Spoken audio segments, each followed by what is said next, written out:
Okay, guys, so we're back. Let's start with XP.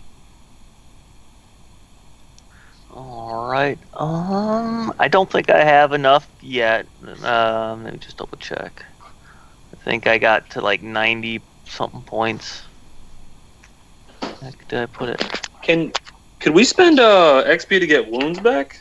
No, you can't. I mean, Okay. you can only buy additional wounds if your character. If you can level up, yeah. Yeah, if your character progression allows it, but normally you can't. Yeah. Hold on, sorry. My computer's like trying to tell me I got to do like 45 things at once. So I wanted to buy supernumerate and charm if I can. No problem. Okay, cool. Jason, you're not buying anything. Brian, what about you? I'm not buying anything until we're Okay. somewhere I can get a book. Okay, so who's making notes today? That's me. Second time or third time or first time? Second time. Okay. Right, so... Give me just a second. Sorry, let me record. I didn't know if you'd let me take supernumerate, so I didn't record it yet. Where was We were mid-fight last time, right? Yeah, you were mid-fight with the Oh, shit. monster. Where? Yeah, sorry, Jason, what about? What is that you're saying? Looking for my character. It should be In there. roll 20. Should be there for sure. I see it, Francisco Navarro. Oh, right. Oh, that's right. I changed Yeah. the name on, and I didn't change it on my records here Okay. on my desk. Looking for the wrong name. It happens. Right, so you were in fight last time, and first of all, I would like to remind everyone about the penalties, because there were quite a few. Wrenthar, so far you've gotten -10 to all tests. What is that from again? That was from the stench, I believe. Okay. Snorri, you had -20. And Francisco, you had -20. And Francisco was also paralyzed for 19 minutes. Yeah, I'm out of action, and then I think 2 people came back into action. I believe... One's an NPC. Actually, yeah, there's the NPC, the man that you found in the room with the little girl and the monster. And he's jumping into action right now. And, yeah, sorry?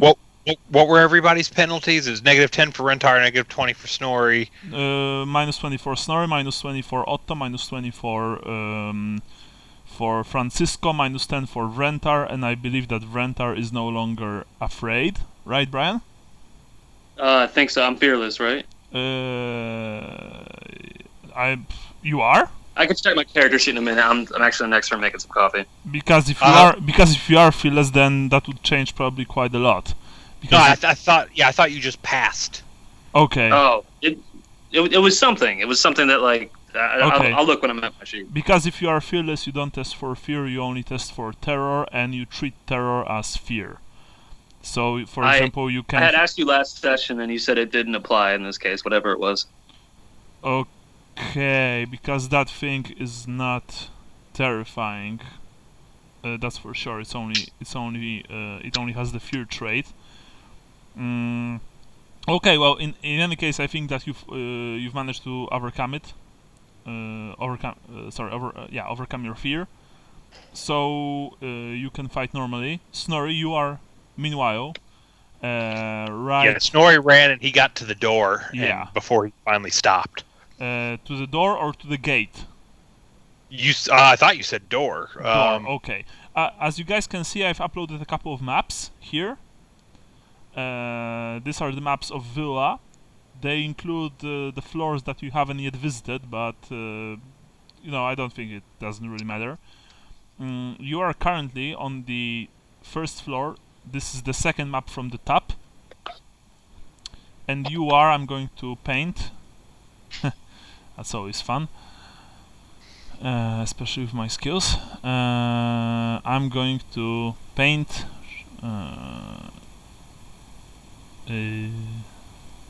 here it is, sorry. You are here. So am I the only one that is not afraid right now? You're the only one standing because Otto and Francisco are paralyzed, and the other man right now is also jumping into action against the creature. And Snorri's running there, you Snorri, said, right? you don't know where Snorri is. He Okay. completely disappeared. He just ran away screaming. I believe he shot his pants. Oh yeah.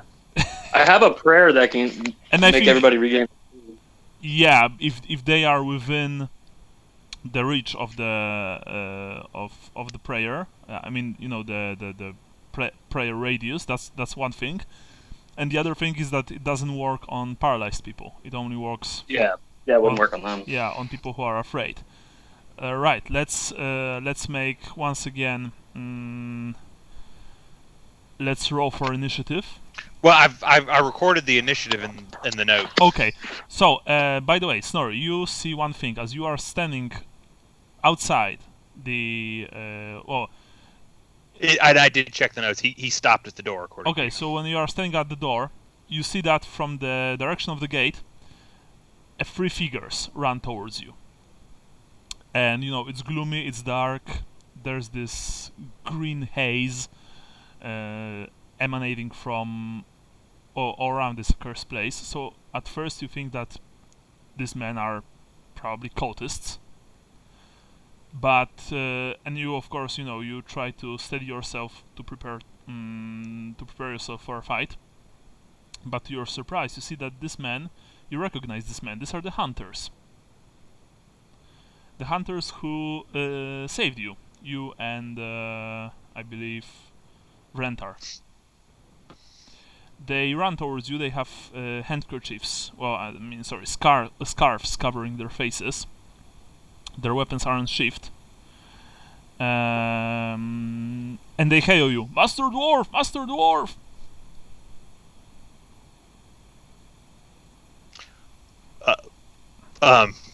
He's still kind of in shock. Sorry, my phone is going nuts. I don't hear it. Yeah, give me just a second. Okay, so anyway, this thing is last, that's for sure. But Wrenthar, you and the men are preparing to attack the thing, I believe. I will. Which man is this? The man in the I've described him before. He let me just. He's like 6 feet tall, short, straight black hair. He looks like a vagabond or a traveler, honestly. He's got full leather on him, a sword in his hand, and there's a bow and a quiver on his back. It's clear that he has little to his name, aside from his patched and threadbare clothes, a worn green cloak, muddy boots, and a headband of green silk. There's also a small purse at his hip, but that's it. Yeah, unfortunately, there's not much to him. Oh, there's initiative order. Okay, excellent. So, man in the room is first, then it's monster, and then Snorri, Snorri, Wrenthar, Otto, okay. and Francisco. Right, I know that it's combat, but for for dramatic sake, we'll change things up a bit. The men approach you, Snorri, and they say, it didn't felt right to leave you alone in the forest, to let you go here. Me and the boys, we've discussed things, and we've decided to go with you, to help you. This place is cursed, but we can't leave a dwarf and 2 priests here. It wouldn't do, sir. Where are your friends? We are here to help. He looks at him and he says, I can't send you up there. Oh, let's try to think how he would word that. He tells them he can't send them up there in good conscience because there is an accursed thing. They say upstairs. they don't care. They want to help. It would be against the teachings of Tao to leave people alone in the forest and to face its evils, and that they would probably be no better than the savages from the north if they would do such a thing. He says, "By Grungy, you're good men." And then he send you'll make your ancestors proud, and he points them upstairs and starts to go back, hoping he can pass a second fear check. Okay. So you are all going back. Yeah. I presume that you are going back as fast as possible. Yes. All right. So in that case, it will take 2 turns for you to enter the room. But meanwhile, the man in green. Sorry. By the way, Wrenthar, I believe you were outside the room or in the entrance. Wrenthar? Are you asking me? Yeah. I think he was right at the door. Yeah, I or just right saw around the what happened. corner. I think. Yeah, So I might be in the doorway. Yeah, I think there was something in his way when he came to last time. Oh wait, no. So it says Wrenthar is able to compose himself at the sight of Francisco being dragged into the room. So Wrenthar was still not in there. Okay. And then Otto runs at the thing and slashes at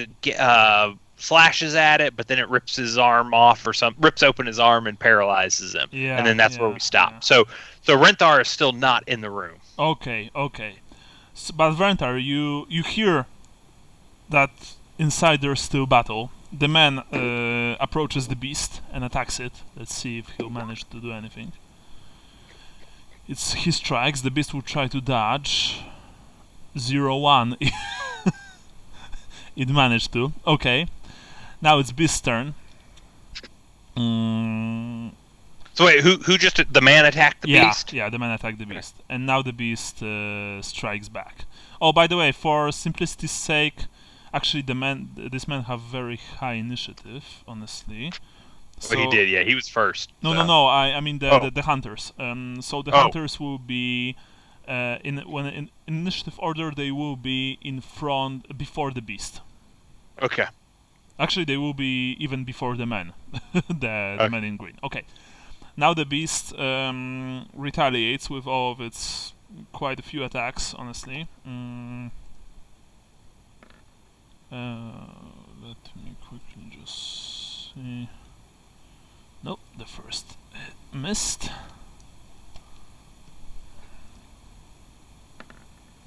The second missed.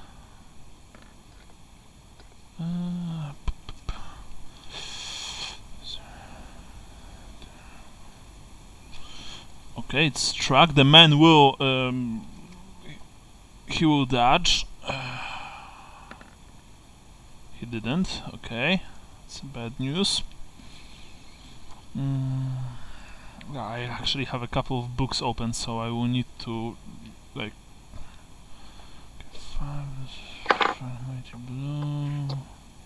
Consult the Book of Armaments. No, I like. Okay. Oh, it's 13 damage total, but he has full.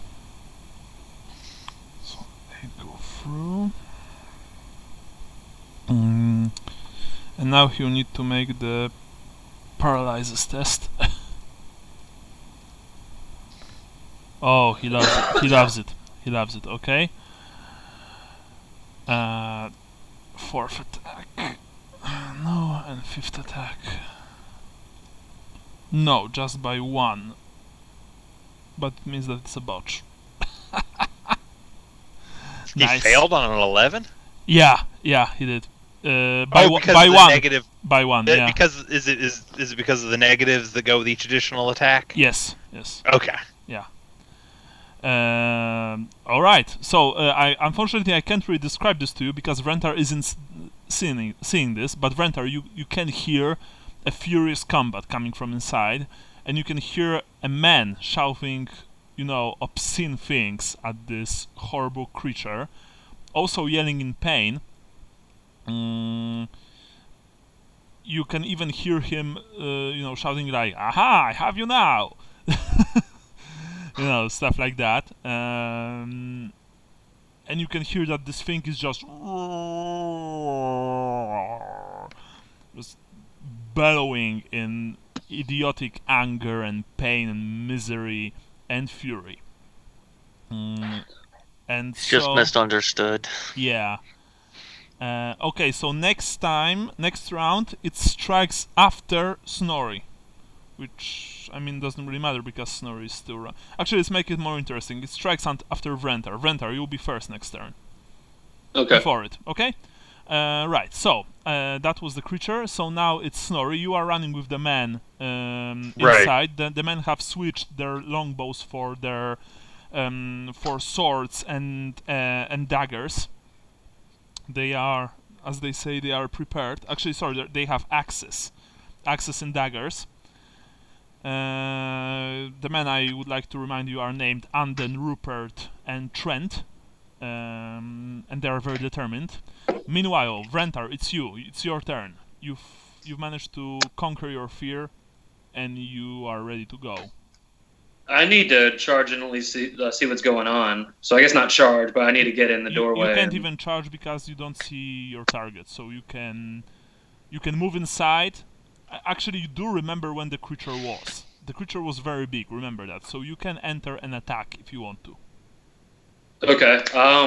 That's what I'm gonna do then. Okay. Can I walk in and do my Only Blessing of Sigmar? Yes, but then you won't be able to attack because one half action is for movement, the other half action is for casting. In this case. That one's a half action. Okay, so in that case you won't be able to attack. Oh, I won't be able to? No, because you still need to move to the creature. All right, yeah. I mean, I need to do my spell before I get in because that's my whole perk. So. Okay. Sure. So in that case, you enter the room. You see the man heroically trying to, fend off the beast. The beast opened one of his arms with its tentacles, and the man is bleeding profusely from the wound. But he's still hacking at the creature with his sword. Unfortunately, you see that the thing is inhumanly fast. Which honestly is strange for something that big and so ungainly. The little girl is standing in the middle of the room, still crying and just being hysterical. You are moving to the creature and you are invoking the prayer to your god. So you know how this works. First roll. I tried to channel and failed. Can I still do the prayer? It's an easy prayer. You can.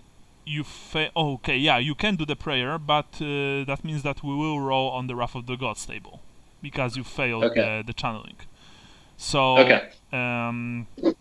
let's see. Your casting magic characteristic is 2 or 3? 2, I believe. 2. Okay. This is a casting level 4. Okay, let me just quickly. I mean, it doesn't matter for the roll here, but I quickly need to. Okay, I quickly need to roll because this roll can potentially affect your prayer. Yeah. But I don't think it will do anything too serious to you because it's only 8. Shit, sorry. Okay.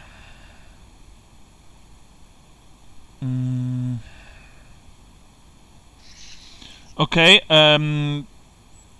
your backpack, because I presume that you have a backpack, right? Or some kind of rucksack? Yeah, like a knapsack, yeah. Okay, your rucksack has been thrown away, like wrenched from your back, and thrown through the door that you've just entered. Through. And I don't know why? No, you don't. It's like a huge invisible hand just plucked the rucksack from your back and threw it outside. Okay. Now you can roll normal for the spell. That's 2d10? Depends on how many magic points you want to use, but yeah, I suggest 2d10. Yeah. Which I think you've passed, right? Yeah. All I right. only need a 6. And this is which spell is this exactly? This is the Blessing of Sigmar. This gives me +1 on my hammers. Okay, so your hammers have begun to glow with strange, eerie power. The man saw this, and you can see that in his eyes there's the light of faith and defiance, while the creature is like. The girl cries and screams even louder. You are ready to do what you need to do. Next round, Snorri, you and the boys, you storm the place. You've just, even though you are short, and you have movement of 3. For dramatic sake, let's say that you've managed to just burst into the room. You see Wrenthar with his hammers glowing, just preparing to attack the creature. You can see, I'm sorry, you see the man in green striking at it with his sword. Yeah, you are ready to go. Do I have to take a fear check? You failed then, right? I failed the first time, yeah. So you and the guys will have to make this check. That said, you have a plus. Okay. I hate to even ask because I feel like the kid asking the teacher if they forgot to assign homework. Okay, so what is it I have to roll? It's what you stat? have to roll willpower, and let me quickly just see, because you were. I'm -20 for everything. But you have plus 10 for this right. test, so you are only -10. And I'll also need to roll for the guys for the stench. Not for the man, mind you, because he already managed to defeat the stench. Oh, and I failed my fear check again. Want to roll luck? Problem is, it's a 35, even with a plus 10. Yeah, I think I'm gonna have to try to roll luck and hope I don't botch. Okay. Nice. Oh, I passed. Yes. Awesome. Didn't see that happening. Now, okay, the guys, fortunately, they don't have any minus penalties for the stench, but now each of them will have to roll for fear. First one. It's a botch. Excellent. So he's catatonic. For 2 turns, one of them is simply out of action. The second one failed. Third one passed. All right. That said, this turn you're not able to do anything yet, because this is the turn that you've just entered the room. Normally, I think it would take at least 4 turns, but we switched it to 2. So next turn you can just jump the swing and attack it. Meanwhile, the man in green is swinging at the creature. 2 attacks. Wow, first failed. The second managed to strike. The creature will try and dodge. Let's see if it doesn't have the dodge blow skill. No, it doesn't. So the man will now deal damage to it. Yeah, that's 1. That's not very good. Wrenthar and you, Snorri, you saw that the man in green is trying very hard to destroy this evil, but he sucks. He sucks completely. Most of his blows just miss, and the ones that connect slit from the rubbery hide of this abomination. So now we have you, Wrenthar, because this is the turn in which the creature is after you, so you can do something first. Okay, I'm going to strike twice. Mm-hmm. You want to, cast another spell, maybe? I don't know. I don't know what kind of spells do you have. I should get, who else running? There's 2 people running? Well, you don't really know that. The people, they've run I didn't see that. behind you. I mean, you can hear that a bunch of people just entered the room, and let's say that you've managed to stow a glance towards them. You see that it's the hunters and Snorri. And you saw that, 2 of the hunters one of them almost fell to the ground and soiled himself with fear, while the other is like, so at least 2 people are afraid. But Snorri fortunately managed to overcome his fear and is preparing to attack. And the 3rd hunter is also ready to strike. So you have at least 2 people from that group on their feet. So I don't know if you want to do something or not. I want to do my blessing of courage. Okay. And I want to say the prayer. I'm going to say, Sigmar began as a god, or began as a man and ascended to a god. Have no fear. Some shit like that. I don't know. Have no fear. Sigmar is here. Yeah. Okay. Right. Cool. Awesome. So in that case, you know what to do. So I guess you're going to Who's closest? Throw the spell and then strike the creature. Yeah. Who's closest to me of the frightened people? Let's say the guy with catatonia. Okay. He's that's okay. Because I can only do it on one person. Okay. So you know, first you need to channel, then Okay.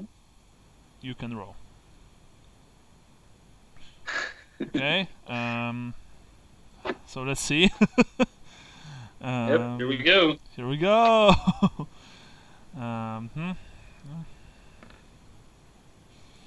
Okay. So it's 47. Okay. Okay. Let's do this.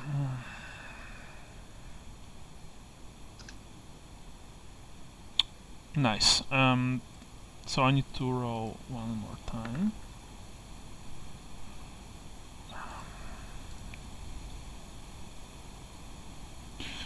You feel that your nose begins to bleed heavily. Like, you begin to bleed from your nose. A lot. It's rather unpleasant, but you can still channel, cast spells, and fight normally. Okay. Alright, and now roll for the spell itself. Okay.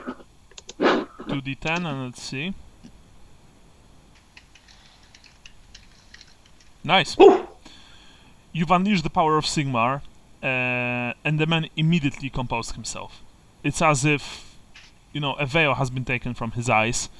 He sees the world for what it truly is, for, you know, for the domain of the Hammer God, and he can fight normally. Because I presume that he doesn't need to test anything; he just composes himself, right? Yeah. A single ally regains composure. Excellent, excellent. So in that case, next turn he will be able to act normally. Great. And you strike the creature with one of your hammers. Roll. Unfortunately, it blocked the strike on one of its many bony appendages. I'm gonna save my single luck for something really important. Okay, no problem. Now it's the creature. The creature currently fights with only 2 people. You had the +10 from the man, but even with the plus... Actually, aren't the hammers... Wait. The hammers should give you additional bonus, right? The hammers themselves, not the spell, right? Yeah, they give me 5, right? So you should have 59, and you are fighting with an ally, the man in green. Yeah. So you've passed. So it's because it was 69. So, and the creature is not dodging or blocking, so roll for damage. Okay. Nice. For Sigmar! Damn it. Okay. How much?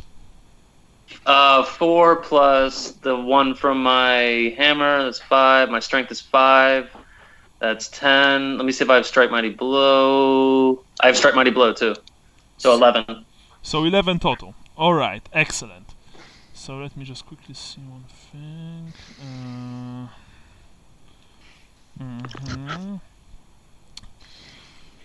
Okay. Oh, I do have Fearless, by the way. We were talking about that before. Okay, so that's important for next time. Okay, so in that case, you've managed to strike the creature hard. The disgusting, bile and blood flew everywhere from the strike of your hammer. It bellowed, but unfortunately it's still standing. And now it will either attack you or the man in green. Let's see. 150 says you. It's you. Hey. Although let's make it so that 3 attacks go towards you and 2 towards the man. Okay. It will be interesting. First attack strikes your arm. Parry or dodge? I think I will parry. Parry. Hey. Okay. So do you want to spend luck? I only have 1 luck, so that it has to be like a crisis situation. No. Okay. So in that case, I will roll damage now.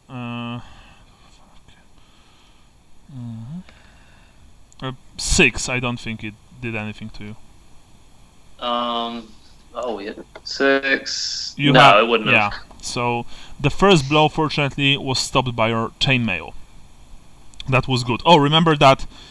Okay. I mean, we won't retcon that, but when you're fighting this creature, you gain additional -10 penalty because there are flies all around it. So just for future, for next turn. Yeah, I was wondering if you would count that in. Yeah, forget about that. But even so, Wrenthar, the creature succeeded on weapon skill, so now you need to make me a toughness test, -10. Okay. Okay. Nope. So this goes through? Yeah. Okay. So in that case, you are unfortunately the male stopped the blow, but you felt some horrible ooze, like sipping between the links of your mail onto your skin, and you've simply dropped to the floor, paralyzed completely for 11 minutes. 11 minutes. Okay. Yeah. You can't even utter a single sound. Now the creature is. That's why I'm asking Brian if you want to spend your luck point for that, because now I will. you will be treated as a defenseless target, so it will have a very easy time hitting you. Although, well, yeah, because I guess it's got 2 more attacks on him too, right? Yeah. Yeah. I was about to say that wouldn't be a big deal because he's about to get back up, but Yeah. I passed. You've passed. Excellent. So, and you only test for this once a turn. For Okay. the poison. Now Until I wash it off, I guess. Yeah. Its second attack also strikes you, 0-2. This is the arm. You can dodge this if you wish so. Okay. Nope. Nope. That said, you won't have to roll for the poison. 14. Total. 14. Into the arm. In the arm. Blocking it for 8, so 6 goes through. Yeah. Okay. And now I'll need to... That takes me to 1. I have 1 wound left. Okay, so now also make me a -10 toughness test. Not for the... not for whatever it's called. Paralysis. Paralysis. Yeah, thanks. Forgot about that. Alright, you've passed. Good. Good. You also take this test only once per turn.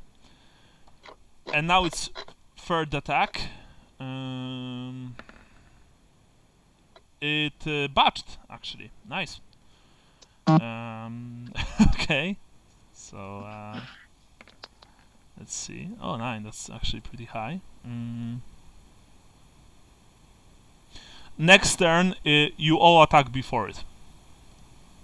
The creature is swinging wildly with its appendages.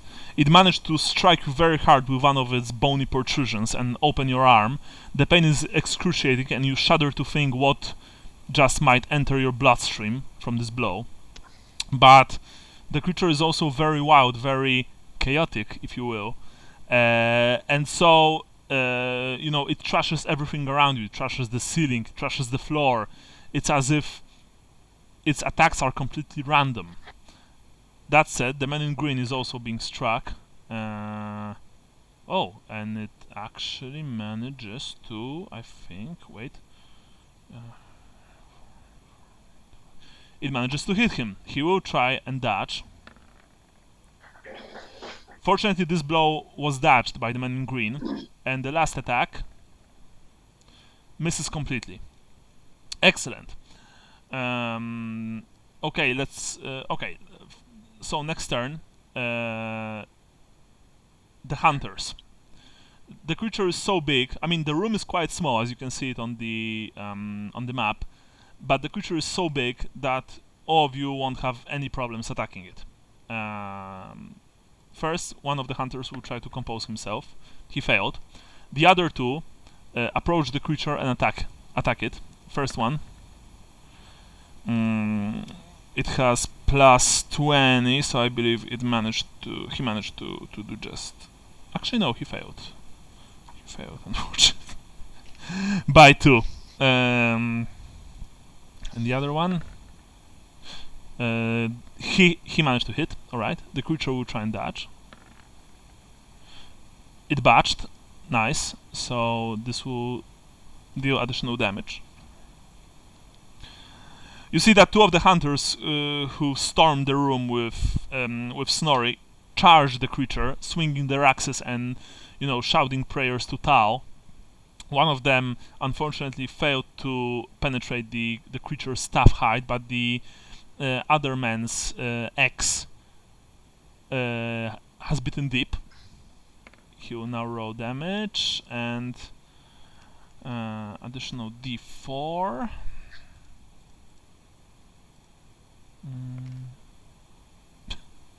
Okay. Nice. Additional d4 unfortunately didn't really do a lot. So it's 8. Okay. Okay, -1. Okay, so and the other man's axe opened another gash on the creature's horrible frame. After that, we have the man in green. The man in green just howling with fury and raining blow after blow on the thing. He hit. And it's Ulrich's fury. Nice. Reroll. Failed, but it means that it's a total of okay. Yeah. Oh, very nice.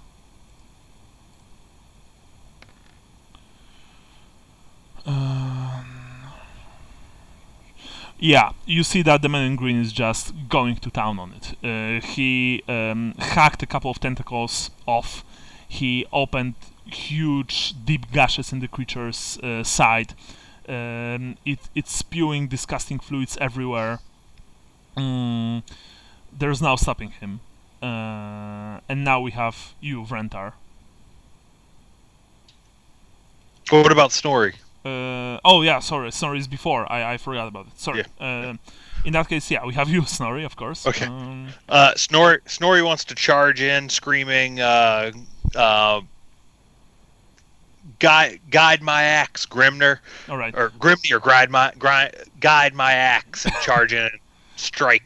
Okay, you can really charge. You can only approach an attack. Well, I'm charging, for dramatic purposes. Of course. Get into combat however you can. Okay. Roll. Yeah, I failed. No, you've passed because you have. Even with my -20.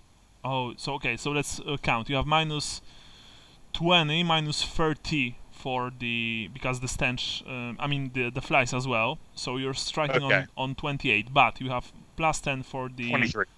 23. So you have +10 for the man in green, +10 for one hunter, +10 for the second hunter.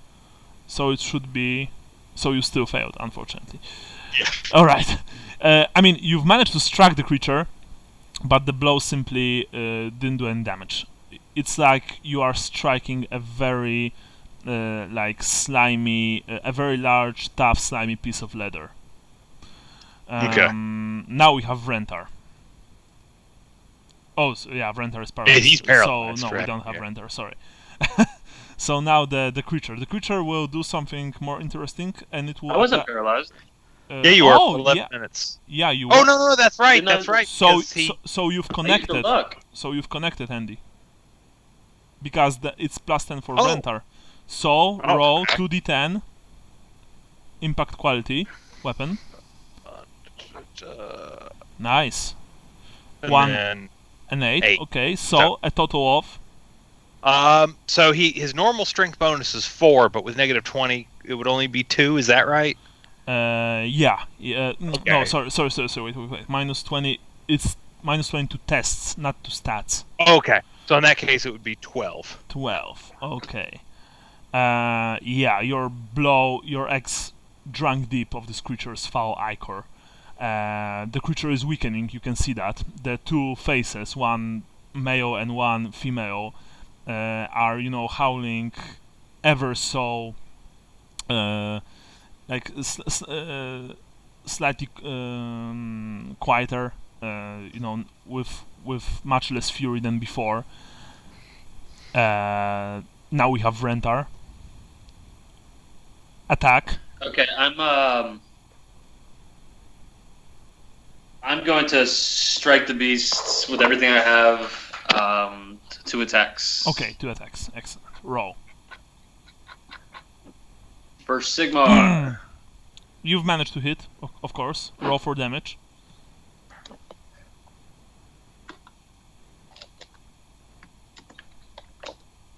Nope. 5 plus That would be 13. 13 total. Yeah. Alright, your second strike.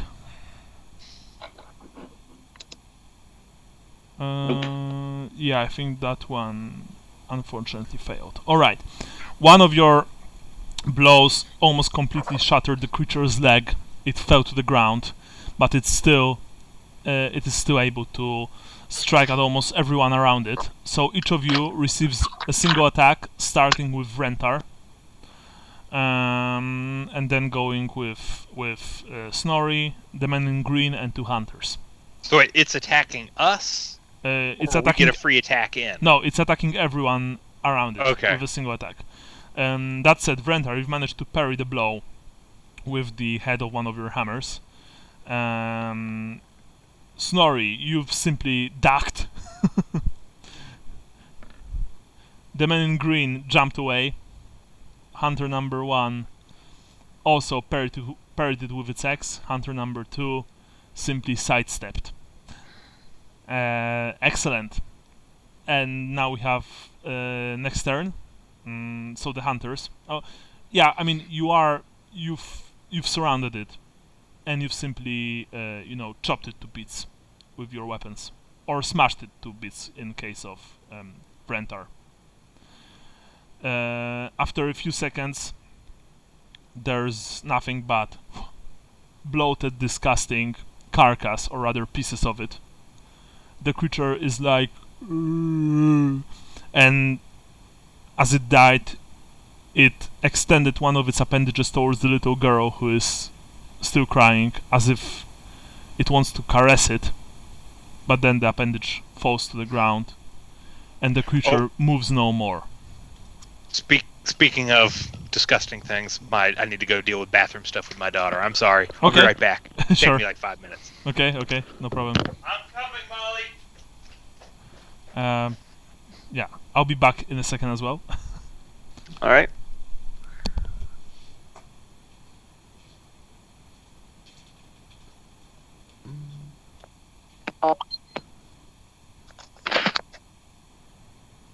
Okay, I'm gonna go upstairs for a minute. I'm gonna take a break too.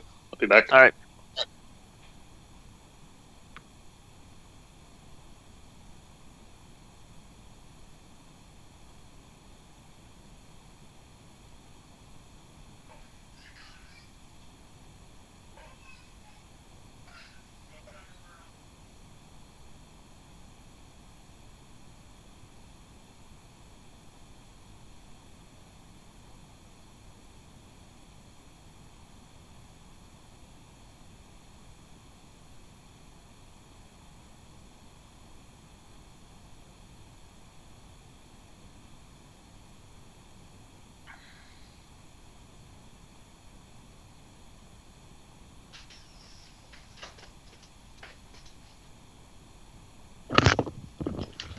Okay, I'm back. Sorry about that.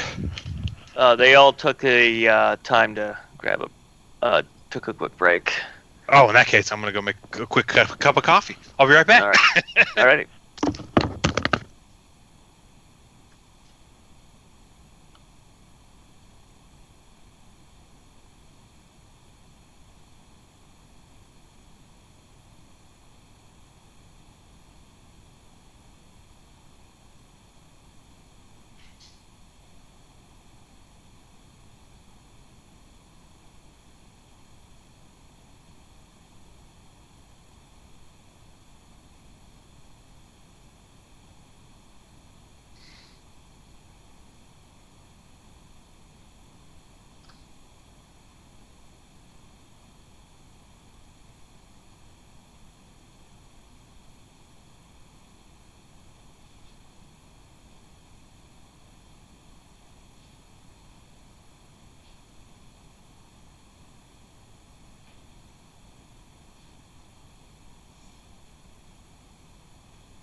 Okay, back for a second time.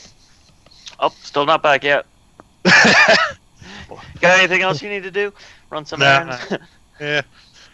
So are you going to be able to work from home and all this, or? I don't think so. But a lot of my company can, so that will. So I'm guessing that's what they'll do is like if you can work from home, work from home. And then if you can't, I don't know. They might try doing I honestly have no idea. I imagine they're going to try to keep us there to work. They'll probably just, with the other people gone, they might be able to do whatever they can to reduce the possibilities. But I was planning on taking a week off during the spring, and so this might be a good time to do it. But yeah, so I'm unsure. It's either I'm not going to work or I'm going to work. There's no working from home for me. So Yeah, I've been kind of surprised because they gave us unlimited telework over the summer because there were some issues with Metro being on time. But with this, they're like, well, only if you really have to. It's like, really?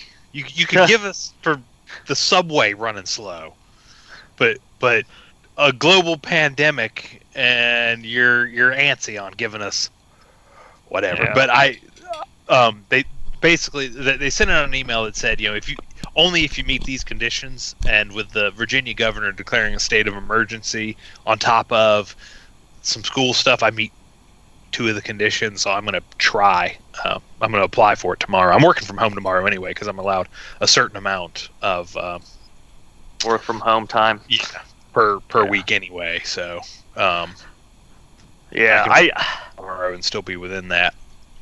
I find it hard to focus when I work from home.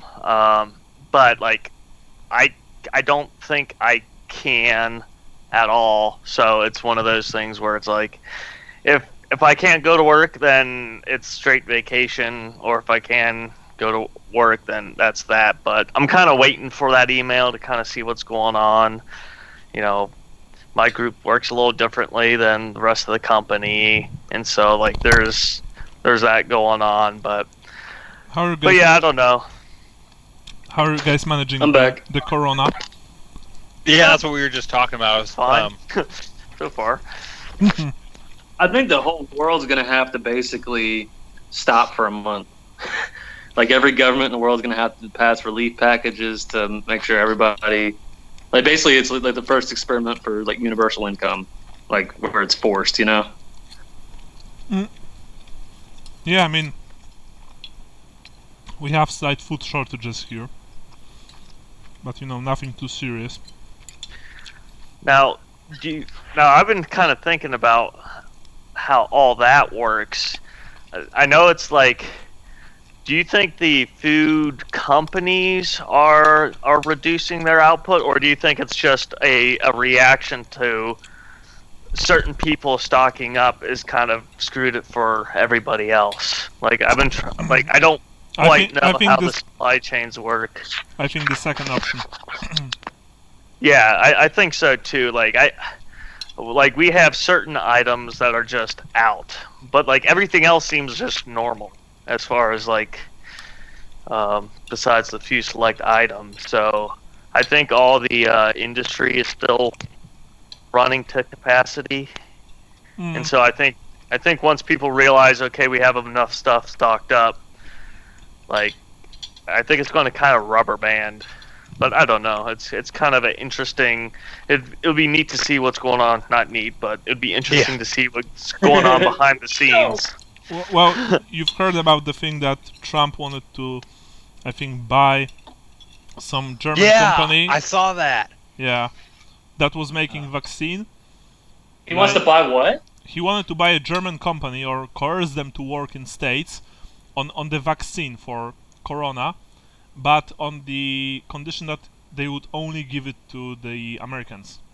Yeah, that was messed up. I mean, I'm all for Americans getting preferential treatment, don't get me wrong, but I mean, that was messed up.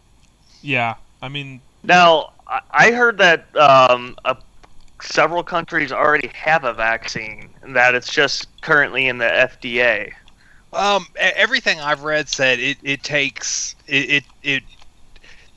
All that's been able to happen is they've been able to isolate it, which is like the first step to getting a vaccine, but not actually having the vaccine itself. Well, and then production of a vaccine takes so long that even if they figured one out today, it would still be like 8 months before they could get a vaccine out. Well, don't get me wrong, I'm all for, equal distribution, but you guys have a lot easier. Have it a lot easier than us. What? Well, yeah. I mean, yeah, because so many more people live out because we well, are I mean, already more spaced out. Well, yeah. I mean, first of all, I believe that the States haven't been hit as hard as Europe when it comes to Corona. Right now we have, I think, 100 cases in Warsaw, and by the end of the next week, there's talk about 1,000 cases here. In one city alone, and now that's a funny thing, because people who work in the medical industry, I mean, doctors, stuff like that, say that in Poland there are a lot of more affected people because we don't have tests. So yeah, we don't have tests either. Though. Yeah, that's the other... so maybe we're not as bad as, for example, Iranians or Italians, stuff like that. But I believe that Europe, except for China, has been hit the hardest. So I don't want to sound rude, guys, but I would prefer that we would get the treatment before the rest of you. Well, what I find, I actually heard the opposite as far as testing, because like in South Korea, they have like the lowest death rate. It's like the flu. It's like 0.5%. In South Korea, yes, but for example, in Italy, it's very high. Yes, and the reason they think that's happening is because in South Korea, like, they test everyone. And so, like, most people that I think have it don't even know they have any symptoms, and if they go through it and then they're fine, And so, like, all those people are being counted in South Korea, but they're not being counted in, like, Italy. Yeah. Only the severe cases are being are being tested and found out in Italy. And of those severe, so, like, imagine Italy's getting, like, 10%. They're testing 10% of the people that actually have it, and it's the worst cases, and so that's why their death rate is so high, whereas in South Korea, they're testing a much larger sample. And so, since they have that much larger sample, only the worst of the worst cases. Well- So I think it's this. The lethality is probably the same. It's the testing method. Well, and but there are some other issues too, because like Italy has one of the oldest populations in Europe. Yeah, I mean the whole Europe is pretty old when it comes to people. We are old people, most of us. and so because it hits the oldest harder anyway, like they're gonna have an actually higher death rate. True. True, but it's like too 10 times. Because Italy, much like the U.S., much like England will be, I say U.S., the U.S. will be, England will be. We're seeing in France, we've already seen in Iran, waited too long to do anything about it. They're having the issue of the overflowing hospitals, which is going to lead to further deaths just because people aren't getting the treatment they need. Whereas South Korea was pretty. They had it start to outbreak, but then they jumped in pretty fast and did everything they needed to do. So they've been able to avoid some of those issues that also reduces their death rate overall as well. Sure. I was just saying, like, it's like 10 times worse in Italy now. So, like, I think a lot of that has to do with the testing practices. But yeah, certainly the ages and stuff will affect it, but I don't think they'll affect it 10. Well, there's one thing more, and I don't want to sound like an asshole, but Italians have so many deaths because they're basically fucking idiots. And I'm saying that because we are also, here in Poland, complete fucking idiots. Because when someone tells you to quarantine yourself, you don't go on a vacation, you don't go to a shopping mall, you don't, like, kids... the kids don't have to go to school. Okay, cool. So let kids play outside. For example, this is happening in Poland all the time. They canceled school here, and there's like 20 kids in the basketball court behind my house right now. And that's why Italians have it so rough, because they've treated the quarantine as a vacation, as a holiday. And that's what we're doing already. Yeah, and we in Poland also do this currently right now. For example, I'm not going to see my mother in a few weeks because my mother is after 70, and she's in a she's the target for this fucking thing essentially. I don't want to risk it. I want to help her a lot with groceries, stuff like that. But when I have a choice between my mom carrying the groceries to her place and me potentially risking her life, well, I know what I'm going to do. So, for example, I'm working from home now, but I have a what's the word? I have the place where kids play. Playground? Yeah, I have a playground right under my balcony, and I see ton of kids playing there with their parents. Everyone is just fucking jolly. It pisses me off.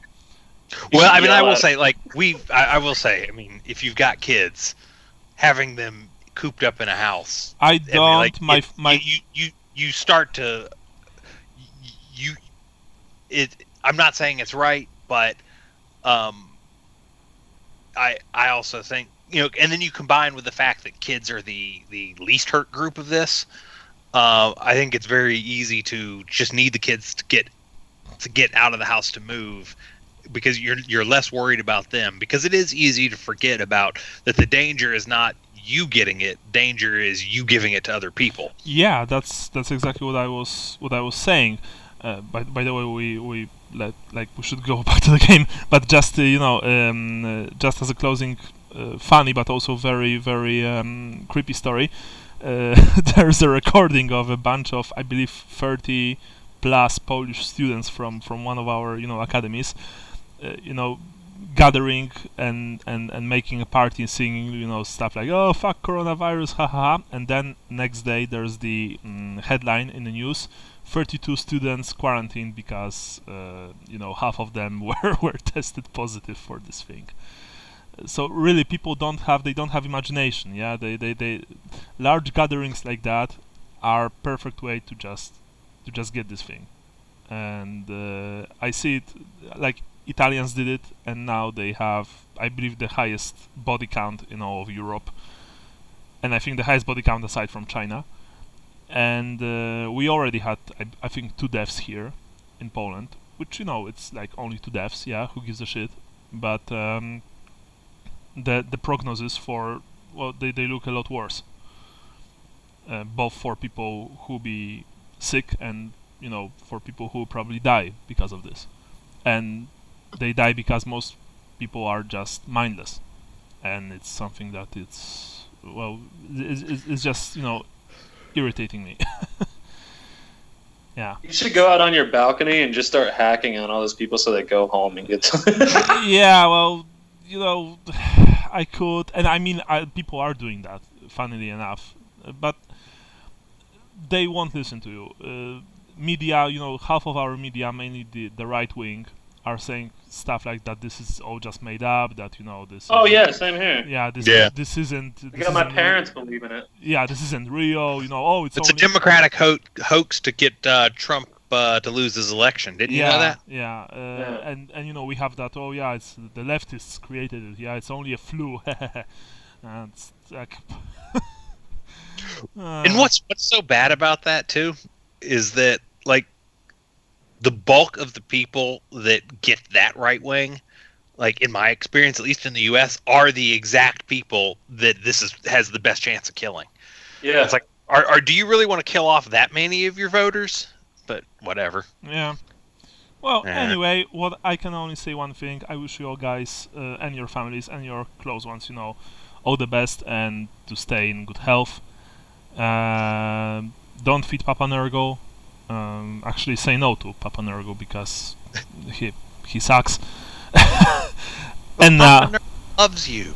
Yes, in a very unpleasant, rough, and unwanted way, but he certainly does. And now we go back to the game. You've defeated the creature. To your horror and surprise, the little girl screams incoherently at what you've done. She cries, "You killed my parents!" And she jumps towards you, Snorri, and tries to bite you in the hand. That said, you've just swatted her away. However, she once again gets up, and this time she rushes one of the hunters, who simply sidesteps. The girl, runs past him. What are you guys doing? Oh, one of the hunters is kneeling right next to Francisco and I believe it's Ottar. Let me quickly see. Otto, sorry. And so the girl's trying to run out of the room? No, she's trying to attack us. She's trying to bite each of you. Yeah, I definitely don't want to be bit by her because she just said that's her parents, and although she may or may not have whatever they have, I don't want to find out. What are you doing? The girl won't stop, and she gets even more hysterical with every second. You see that the man in green is actually, brandishing his sword in a way that suggests that he might possibly attack her, or, attack her, just kill her. She's a little girl. She looks like a 13-year-old child in a dirty noblewoman's dress. She doesn't have anything on her that would be even, semi-valuable. Yeah, so Snorri is going to kind of be in the same state of mind because we read in the journal and stuff like that made it sound like all that family was locked in there and stuff. Not recently. So yes, if she is still a little girl and they've survived, either there's some weird time warp going on, or she is not as innocent as we think or she appears at first glance. So Snorri is going to be fairly apprehensive about getting near her and probably have his axe. Well, He's not I wanna necessarily try going and to threaten her restrain her. with it. He's You not s- necessarily going to threaten her with it, but he's probably going to, stay ready. well, you see that her face is extremely pale and her arms and legs are covered in leaking sores. Yeah, so he's going to, But Oh, but that could be like a neglect thing too, right? In that case, not really, because she looks like she's sick, not neglected. You also see that she has something on her neck under her dress, but you don't see what it is. She's hysterical and she tries to, like I said, attack each of you. Right now we are not rolling yet, but if you want to do something concrete about her, we will start rolling. Just so you know. Does she have long hair? Yeah, she has. She has. Let me just quickly see. Yeah, she has long hair. You see that she also has some kind of disgusting large sore on her neck, and her nightgown is stuck to her as if she has been sweating. Also, So although I have a glove on for when I cast my healing hand Yeah. spell. I want to try and grab her like by the hair, like Okay. from the back, so she can't bite me. You know what I mean? okay, Just forcefully. I mean, like I know it's a kid, but I also Yeah, don't know what I'm dealing yeah. You don't have to roll. You've grabbed her. She screams bloody murder, and she tries to free herself. But I presume that you are holding her tight. One of the with. Yeah, hunters. I'm Yeah, sorry. just gonna let her tire out. All right. One of the hunters looks at you, Snorri and Wrenthar. Your friends here are alive. They are paralyzed, but they. I hope that they will be all right. We've told Master Dwarf here. He says to you, Wrenthar, that we just couldn't leave you here all alone. We've discussed it with, well, all of us. He points at the other two hunters, one of whom soiled himself, I would like to remind you. Although Wrenthar and Snorri also soiled themselves, so that's nothing special here. Yeah. Those words, it's kind of the kettle calling the pot black. Yeah. We couldn't leave you here alone. It would be against, well, it wouldn't be very Talite. We want to help you with fighting whatever evil is here. Well, that's all fine and good, says the man in green. Like holding his injured hand. But as for me, I just want to get the hell out of here. By the way, Gregor Schlossberger, at your service, and he first bows at you, Wrenthar, and then at you, Snorri. Greetings, Gregor. Yes. What do you know of this child? I don't know. I was, and you see that he hesitated, as if wanted to say something. I was checking if there was anyone in this house, and I came to this room, and there was this child with this thing. This thing were my parents. You killed my parents. I will kill you all. She wails. Anyway, Can I ask the child who this man is? pointing at Gregor. Yeah. She's not cooperating with you. She's not even acknowledging you. She just screams. She's in hysteria. Honestly, it's getting really annoying because, it's like she's for 5 minutes constantly. She just yells, shrieks, screams, spits. Tries to free herself. It's like, it's not very pleasant. I insist on restraining her. If someone wants to take over, I'll let them. But I don't want to tie her up though. You know what I mean? Just kill the little bitch, says Gregor. What's the deal? These things are her parents. She's obviously a monster like them. I shoot a glance at him. Snorri nods his head along with that too when you see he that says that. the hunters are very uncomfortable with that. They look at them, at each of them, and they each look at the other, and they're like, it ain't right killing a child. I mean, Tao, forgive us, but it ain't right. Francisco, you are slowly regaining feeling in your appendages. You can also speak. I guess I just kind of start rolling back and forth, getting used to having my control of my muscles again. Easy man, easy, says one of the hunters who is standing to you. The other is standing to Otto, who is also slowly regaining his, his the control over his body. Can we try to charm the girl or something, or No. like calm her down? No. You probably wouldn't be able to. She's at this point, where there's nothing really coming through to her. Well, you want to do this? Snorri looks at Wrenthar and says, "Manling, do you have any prayers to your god that might calm her down?" Not this. No. I don't think I have a blessing of courage, and I don't think she's No. terrified. Really. Otto. I think. What is Otto? Is he a Otto is a priest of Ulrich. Oh yeah, he definitely wouldn't have anything then. Yeah. He is slowly, like I said, coming to, but... Right. But, we can wait a few more minutes if there was any chance he would have some.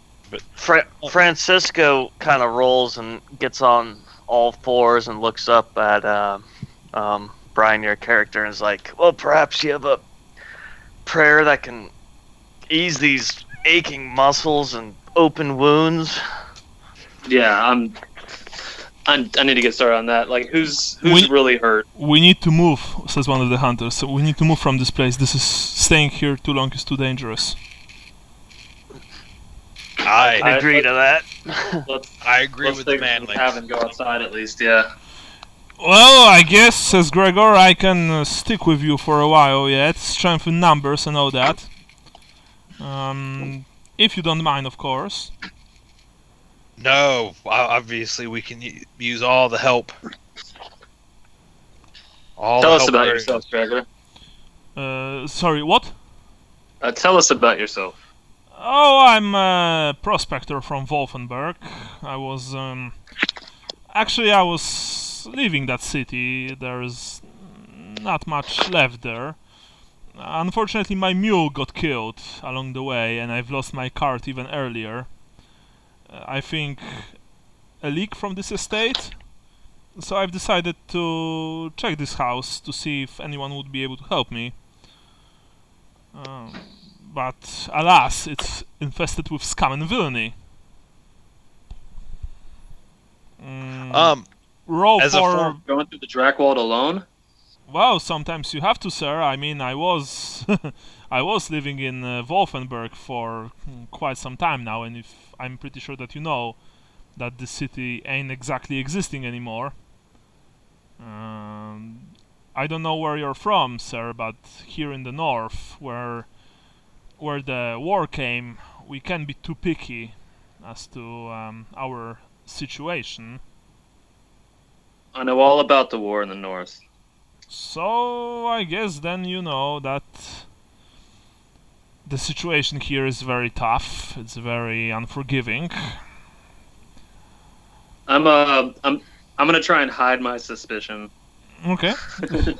But he could probably tell I'm a little like, you know what I mean? Yeah. Well, that's what I was about to ask. Can Snorri, as a minor, can he? Because that does sound a little. I mean, well.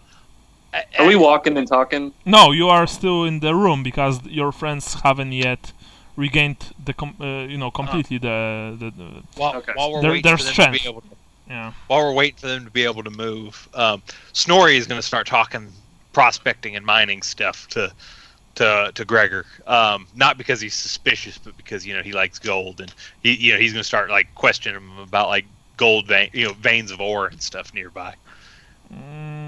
He's not saying much. He's like, there are no wains of ore or gold around, sir.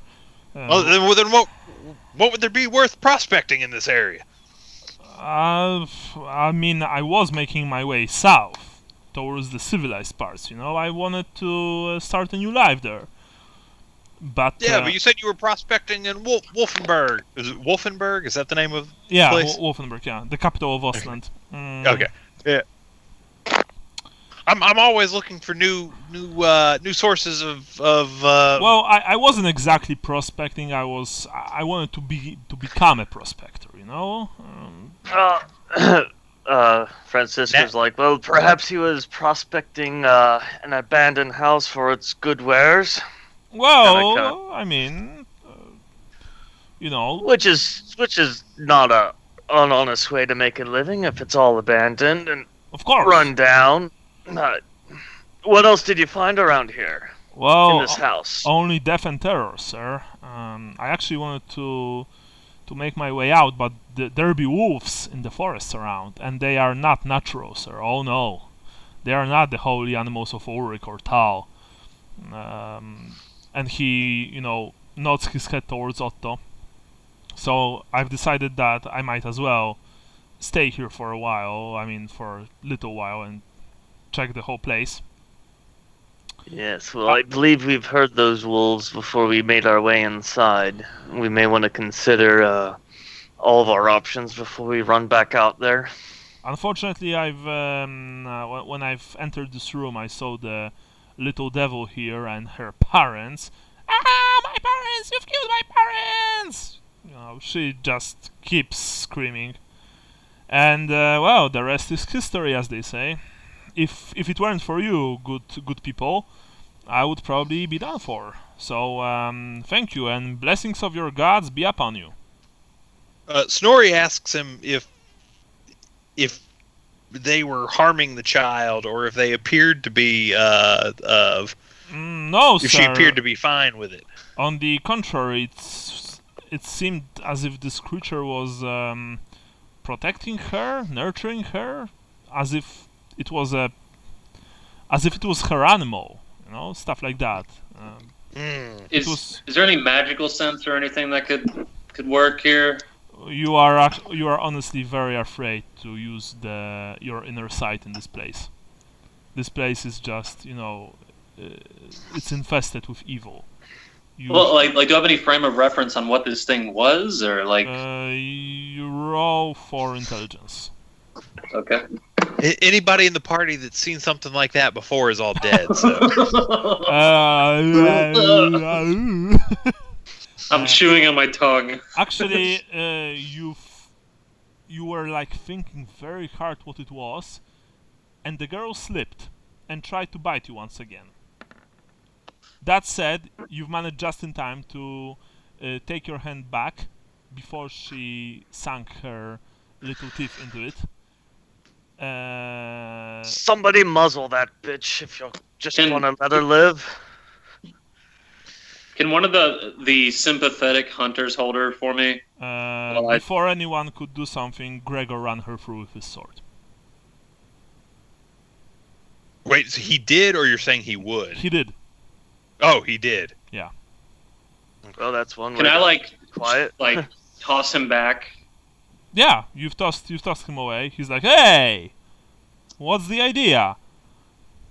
The girl, of course, is dead. She's lying in the pool of her own blood that is quickly gathering around her frail, wasted body. Are my hammers still glowing? Yeah, your hammers are, I guess, still glowing a bit. You see that she indeed had something. She has something hanging over her neck. Well, that was. Reluctantly look at it, to see what it is. You reach for it? I'm not going to touch it. I want to get closer and look. You would have to take it out from under her dress. Okay, with the glove then. All right. From under her dress, you take a pendant which you saw before, which I believe I've uploaded to the handout section The Strange Sigil, it's called. It is a pendant created from some kind of Dao metal in the shape of 3 connected circles with a strange rune inside, and with smaller runes portraying flies in each of the circles. Didn't we find something like that in the garden? Yeah, but you didn't took it. Right. The girl has practically the same thing on her neck. When she died, you saw that there's peace on her face now. Well, had to be done, boys, says Gregor. You can thank me later. I think now you need to be more forthcoming after you took the life of a child. Come on, priest. You saw her? I'm gripping my hammers tight when I say that. A child she may be, but she was obviously in league with these monsters here. And don't give me that. We all know what Sigmarites do with children who are mutants. Explain what you know, Gregor. I've told you everything. I swear on Holy Sigmar and on every single god of the Empire, I don't know anything else. Yes, I'm not a prospector, I'm what you could call a treasure hunter. True. And but other than that, everything I've told is true. There's nothing in Wolfenburg, it's a dead city. And I want to leave it. I was making my way south when I've encountered this place. After my mule got killed by the wolves and I had to leave my cart because it was too heavy for me to haul it by myself. There's nothing else to it.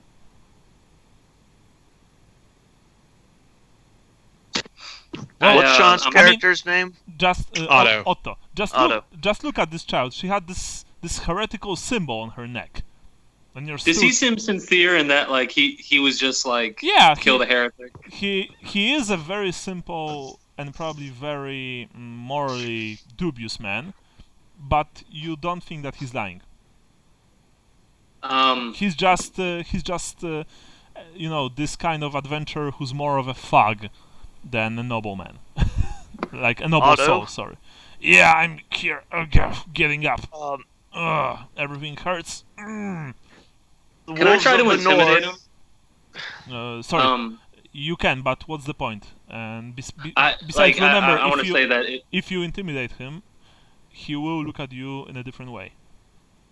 So maybe not intimidate, but I want to make it clear that if he's going to travel with us, we talk about these sorts of things. He looks at you and he just nods. Very well. I mean, you didn't. I'm going to close the girl's eyelids with my gloves, and you didn't had any good idea about what to do with her. I just thought that I would make the choice for you. It's on my conscience, not yours, father. And I'm saying that with utmost respect. And you see that he is saying that with utmost respect.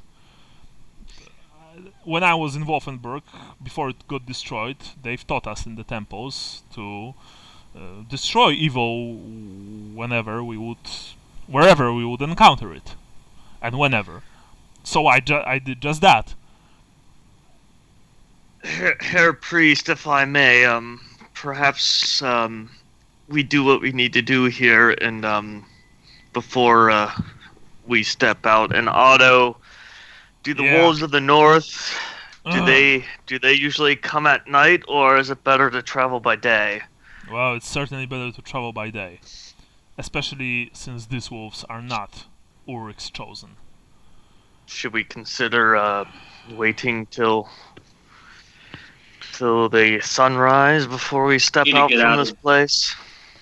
Yeah, Snorri comments that he does not want to spend a night in this. Well, but what about the child? Says Otto. The boy. We came here for him. What about him? Well, we came here for him. We haven't found him. Well, perhaps we should start looking for him. That's a good idea. Oh, that's right, yeah. Like I said, Father, perhaps we put this squabbling behind ourselves until we know what this place actually holds. Is there a piece of cloth I could wrap this pendant in? Yeah, sure. Okay. You've wrapped the pendant in. You have it. Those of you who haven't passed the stench test before, roll again. Which I think that's strength? me. So I guess Right. yeah, it's certainly Wrenthar. Sorry, it's certainly Snorri. And let me quickly see. Which strength test is this? Stench test. Yeah, Stink test? stink test. Yeah. So it's toughness test. So all of you actually, I think. I'm going to roll for Sean. Which stink is this? Is this the stink We still that test it with Snorri modifiers. did in his pants? Yeah. Or? No, it's the stench from all around you. This place is so infused with horrible stench that you can't act normally. You have the penalties. Brian, that's a botch. That's a botch? Yeah, because you still have your penalties when you roll that test. Oh, I don't have any luck. Okay. No. Sorry. So in that case, you won't be able to retest again for some time now. But Okay. nothing worse happens. All right. And Sean also failed. So all of you, unfortunately, still have your minus penalties. So this is when I have -20, this is -10 from the river and -10 from the stench. Yeah, exactly. Okay, and so if I pass that, it would just go down to -10 from Yes, the river, unless yes. that grows, which Yes. it probably will. But Question. Is a stench coming like from within the house? Like, do you? Yeah, it's Or is it it's the all whole around property? you. No, it's only in the house. It's all around you. No. I'm gonna ask if the hunters know a way around the river, or if they found a way around it. Well, there are a few safer crossings, a few miles down and up the stream. Her priest, but it takes quite some time to reach them. We were following you very closely. We've decided to aid you not long after you've left. So we've braved the waters instead of searching for a place to traverse the river safely. The river here is foul. It's diseased, but as Tao is our witness, we couldn't just let you go here all alone. I'm gonna pat him on the shoulder and say, "A blessings upon you." Thank you, Father. And you see that they are all very, very sincere. Now I'm gonna try to look around to where there should be windows. Well, there are no, we like know- I said before, there are no windows here because the windows have been shut. Literally, they've been turned to flesh and then pinched together. Yeah, exactly. I was just wondering what that looked like from the inside. It looks disturbing as hell. Okay. Oh, by the way, remember that there was this bloated corpse in the middle of the room.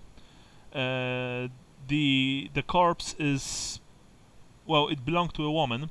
It's a woman's carcass.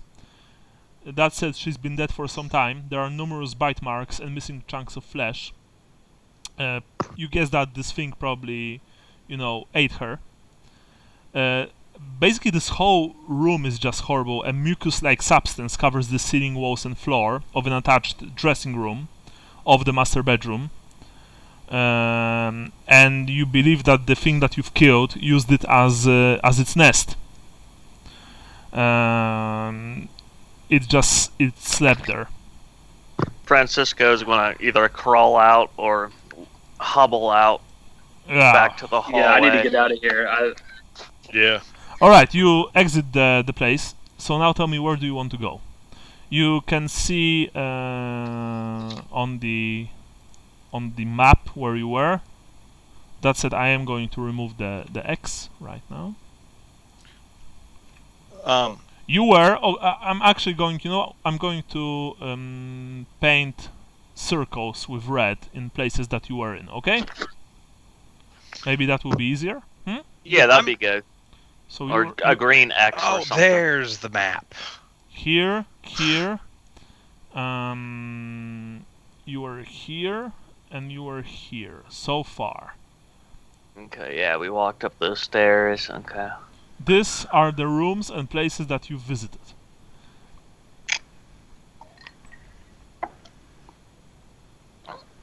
Well, Master Priest, do you have anything for these wounds? I do, but I'm trying to roleplay like I'm like grossed the fuck out being in here right now, right? Yeah, well, you are. I imagine we're in the hall right now, right? No, you're outside the room. Yeah, we're out in the hallway. So you're in the corridor outside. Like I've said, this place, it's gloomy. There are nests in the walls. The nests containing these strange greenish hornets that attacked you outside, and you can hear them buzzing, but they are not attacking you, interestingly enough. And everything is just warped. Like this place has been changed, and the air is particularly foul. The only source of illumination comes from greenish candles and what's the word? Torches, small torches hanging on the walls. Like the illumination that they are giving away is greenish. So it's all just very, very uncanny and very disturbing. You can hear both Gregor and the hunters just muttering prayers under their breaths, and they are clearly very disturbed. As you can see, I've also named the maps. There's Villahan Exterior and, of course, Villahan Interior on row 20. So you can check them all. I'm gonna check them by yourself. turn to the hunters. I'm gonna tell them that we think there's a boy somewhere in here. Very well. Is he innocent? Is he innocent? Well, or is he like the girl over there? I'm gonna look at Snorri and nod, and I'm gonna say I think he could be. Very well. I don't know why Snorri doesn't know why he's being looked at. Because you've been with me the longest at this point. Yeah, probably. But I filled you in on the story, and yeah, I know. You But think I'm Snorri sincere. is late to the party too, so He winks and licks his lips. Yeah, well, the hunters say, well, we are with you, her priest, all the way. I'm gonna hold my hammer in the air. Well, let's be on with it. If we're gonna stay in this house any longer, Does anyone need treatment before we proceed? well, of course, that's what I've been asking for. I could Herr also priest. use some from my Sigmarite brother, says Otto. Does Otto have anything he can do as well? No, he can't heal. He's an Urican, unfortunately. Who doesn't somebody have the heal, or is that you, Brian? You have the I heal think skill only- and magic. Only Brian, I think, has healing skills. I have the healing skill, and I have healing hand. I have a point in heal, but I don't have any stuff for it, so I can only help because I was helping somebody heal, and I thought it was Otto. Well, I mean, Otto has probably the heal skill because he's a priest, and they, I believe, like get it automatically almost. But he says that it's probably not a good idea to apply bandages in a place like this. Yes. So, are we going somewhere? Asks Gregor. Or are we just standing here? How much of this house, Gregor grumbles about wanting to get this done with because he didn't want to be in this house any longer and he has to. And then he starts muttering about how can men turn to worshiping the dark gods like this, and otherwise grumbling about men. Yeah, okay. Men suck.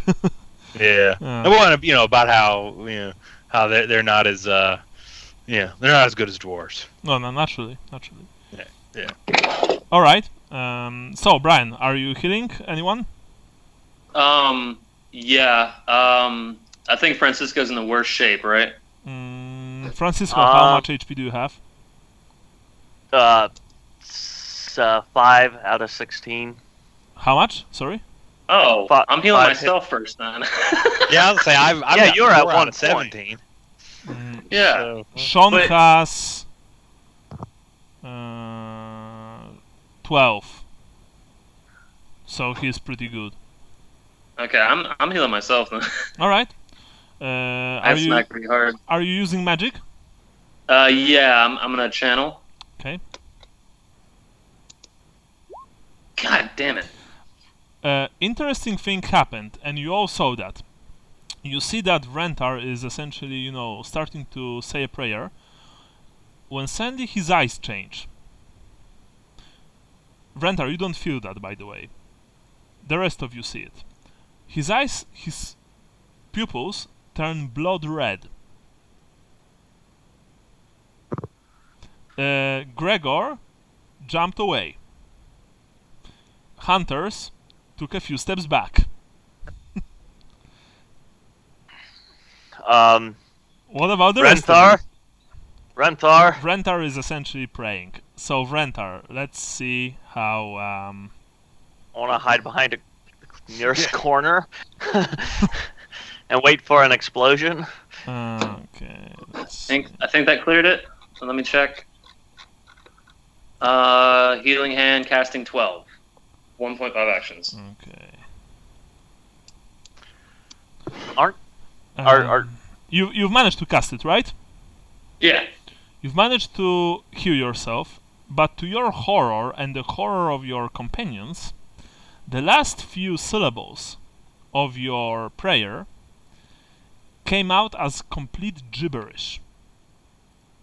You were essentially speaking, prayer to Sigmar, and then you suddenly began to speak in tongues.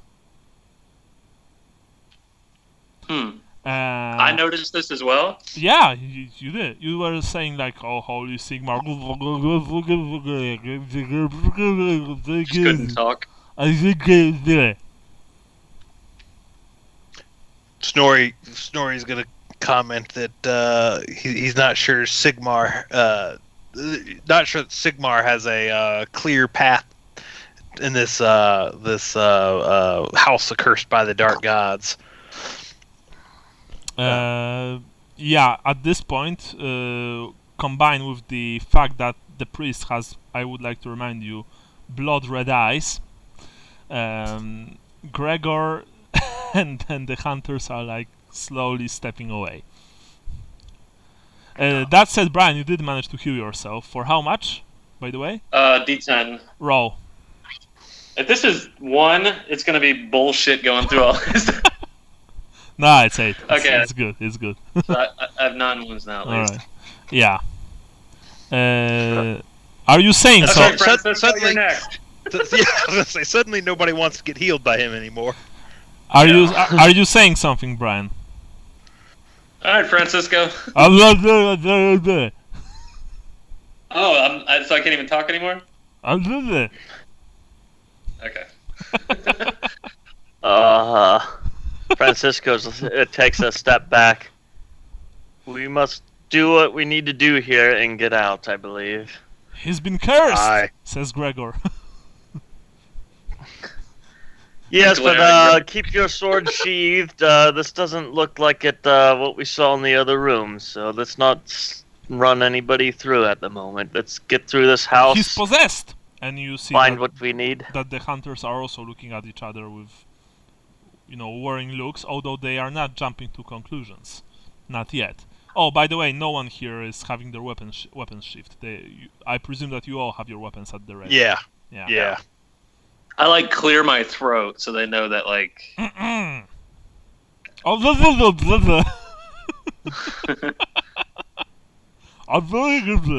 You essentially speak like that. Spit the marbles out of your mouth. I shrug I don't know what's going on. We should. Well, This let's get blasted moving. house. Let's get yeah. Yeah. I point forward and go blah blah blah. Um, I'm gonna have some in-depth conversations on the way to our destination now. So where are we in the corridor? oh, by the way, I think you can paint on the map as well, so you can. Okay. So are we? Let me just freehand. Are we here No, or here? you've actually managed to draw a penis, I think. Right. Or it's just me. Okay. There's some residue. Well, Snorri's going to suggest that since we're I'm going over here. Yeah, you are there where the blue schlong was. okay, Snorri's going to suggest that we need to hurry up, and that since we're here and there's 2 rooms, why don't we try one of these first? Okay, which ones? Well, which one are we closest to? Otto defers to you, by the way, because Sean is not here, so. I'm not. I mean, whichever the 2 doors is closer to Snorri. The one to the right, I am going to paint it. Shit. Okay, I'm going to use red. I'm like holding my Yeah. a two-tailed comet pendant, and I'm praying, even if it's come out as gibberish, until this goes away. Well, you are praying and it's like. Hush, praying the manling. gay away. Hush, manling. I'm going in, and Snorri walks right in. He's ready to be done. All right, Gregor and the hunters stay outside, and they just, they basically just cover you. You enter into the room, and well, you see that this place is just a bedroom. It probably belonged to either, one of the housekeepers, or maybe to someone from the Han family. You don't really know. That said, now it's of course abandoned. Like everything in this place, it's covered in mold, grime, dust. It stinks horribly. There's nothing of interest here. I guess you check the back, like the back room, which can be found here. Shit, sorry.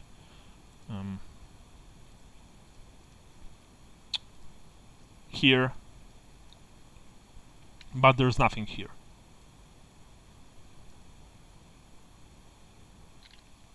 Clear. Yeah, well, like I said, Hunters and Gregor are covering you. Francesco, are you going with Snorri, or are you staying? Yeah, I'll outside? stick around with Snorri. Okay. Because I'm suspicious of the Sigmarite priest now. Not because of his actions, but because of the, I guess, house's actions. I'm Yeah. assuming it's. But yeah, I'm kind of sticking with the same people I've been with the Okay. most, which is Otto remains with Wrenthar, by the way. Yeah, so Snorri's basically going to go into the next room then, too. Okay, very well. And do the same. You enter careful the dwarf. Yeah, you enter the next room. It's the same thing. It's a bedroom with a closet, and other than being abandoned, decrepit, there is nothing here, honestly. That said, I did marked this place for you guys, so you know that it's been checked here and here as well. So where to next? I'm gonna let the dwarf lead, but I'm right behind him. All right. Yeah, Dwarf, so I mean, lead. I'm gonna go. Snorri's gonna go across the hallway, to the large room in the lower left corner. Okay. Um, You enter the room. It's the same. Well, it's the same kind of room. It's a bedroom, although this one is very big, and the closet is also very big. But other than death and decay, there is nothing here. You can hear the mild buzzing of the green hornets from the wall, and you can see that they have a nest there. A small green candle has been lit on the table in the room, but the room and the Yes. closet itself are empty. We're all aware of the amulet. That was kind of a. Yeah, you saw that. I want to. Yeah, I didn't while hide we're it either. while we're snooping around, I want to ask Otto. You've being Yeah. a priest, you're probably more familiar with this type of things, and I've heard things about sigils that sailors would carry. Do you think this amulet with flies has anything to do with those creatures that attacked us, or what's hanging on the walls? Do you think it has some power over them? Wait a second, I'm going to roll for him. It certainly has some kind of significance, because we've already saw this amulet once. We should be on the lookout for the next one. If we find another, then it might be important. It's good that my brother here grabbed it, although through the cloth. It might come in use. It might be useful in the future. Do you think it kept the bugs away from them? Do you think they have control over the bugs? I don't think that no one has control over what's going on here. The dark powers. Sorry, the dark powers are abound, and they cannot be controlled. Estalian. Yeah, Snorri? I'm disappointed that Francisco you didn't take kinda the shivers. opportunity to shout "Ay Dios mío." Di- By the way, All right. Snorri suddenly shouts, "Dios mío!" no. He's disappointed that Francisco didn't shout that, being a stallion and all. All right. Oh, by the way, Okay. at some point, Wrenthar's voice returned to normal, but his eyes did not. So after checking that room and being very suspicious of the green lit candle that, should have been burning for years, apparently, he's going to go into that next little bedroom just across the hallway. Yeah, okay, just a sec. Across the hallway, the one on the left, right? This one that I just circled. Okay, excellent. Do you see that? Yeah, I can. Okay. This one, very well. Now, this is a interesting room.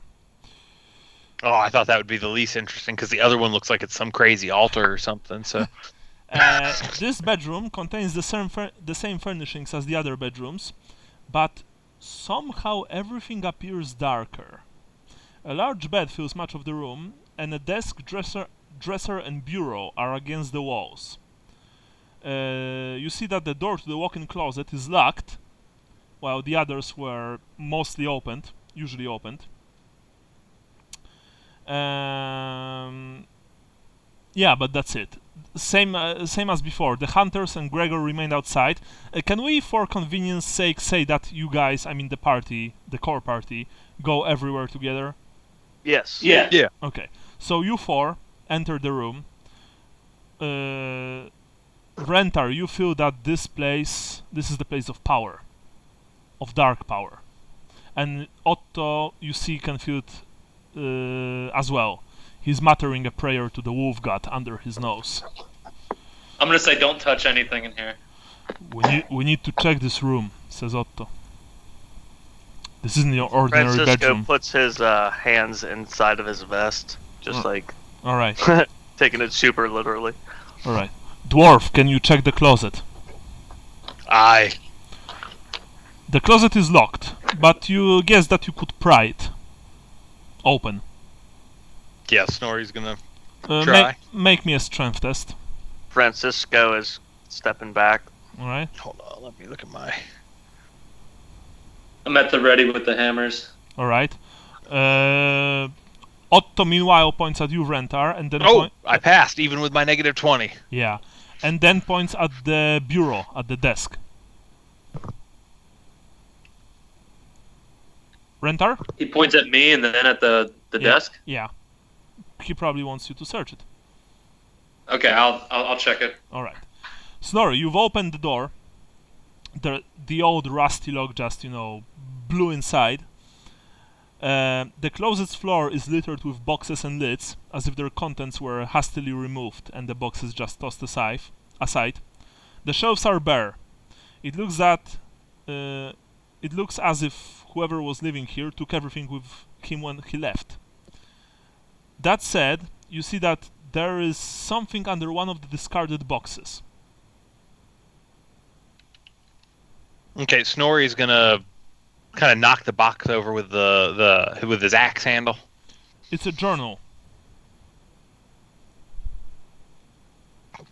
And you can read and write? Yes. It's a journal of Ruprecht Khan.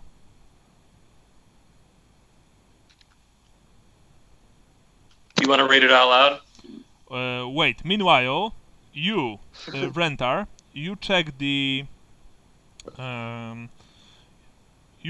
desk, and unfortunately, there's nothing really interesting there inside, except for another diary, and it is also titled Diary of Ruprecht Khan. That said, the date on the cover indicates that it's an old diary. You guys want to read this stuff? Who do we know who Ruprecht was? Yeah, he's the main bad guy. Okay. Currently he's probably the mastermind behind all of this. He's the one who wanted to gain the necklace of unfailing loyalty, to put it on Carl and to make Carl love him. Tobias is his minion.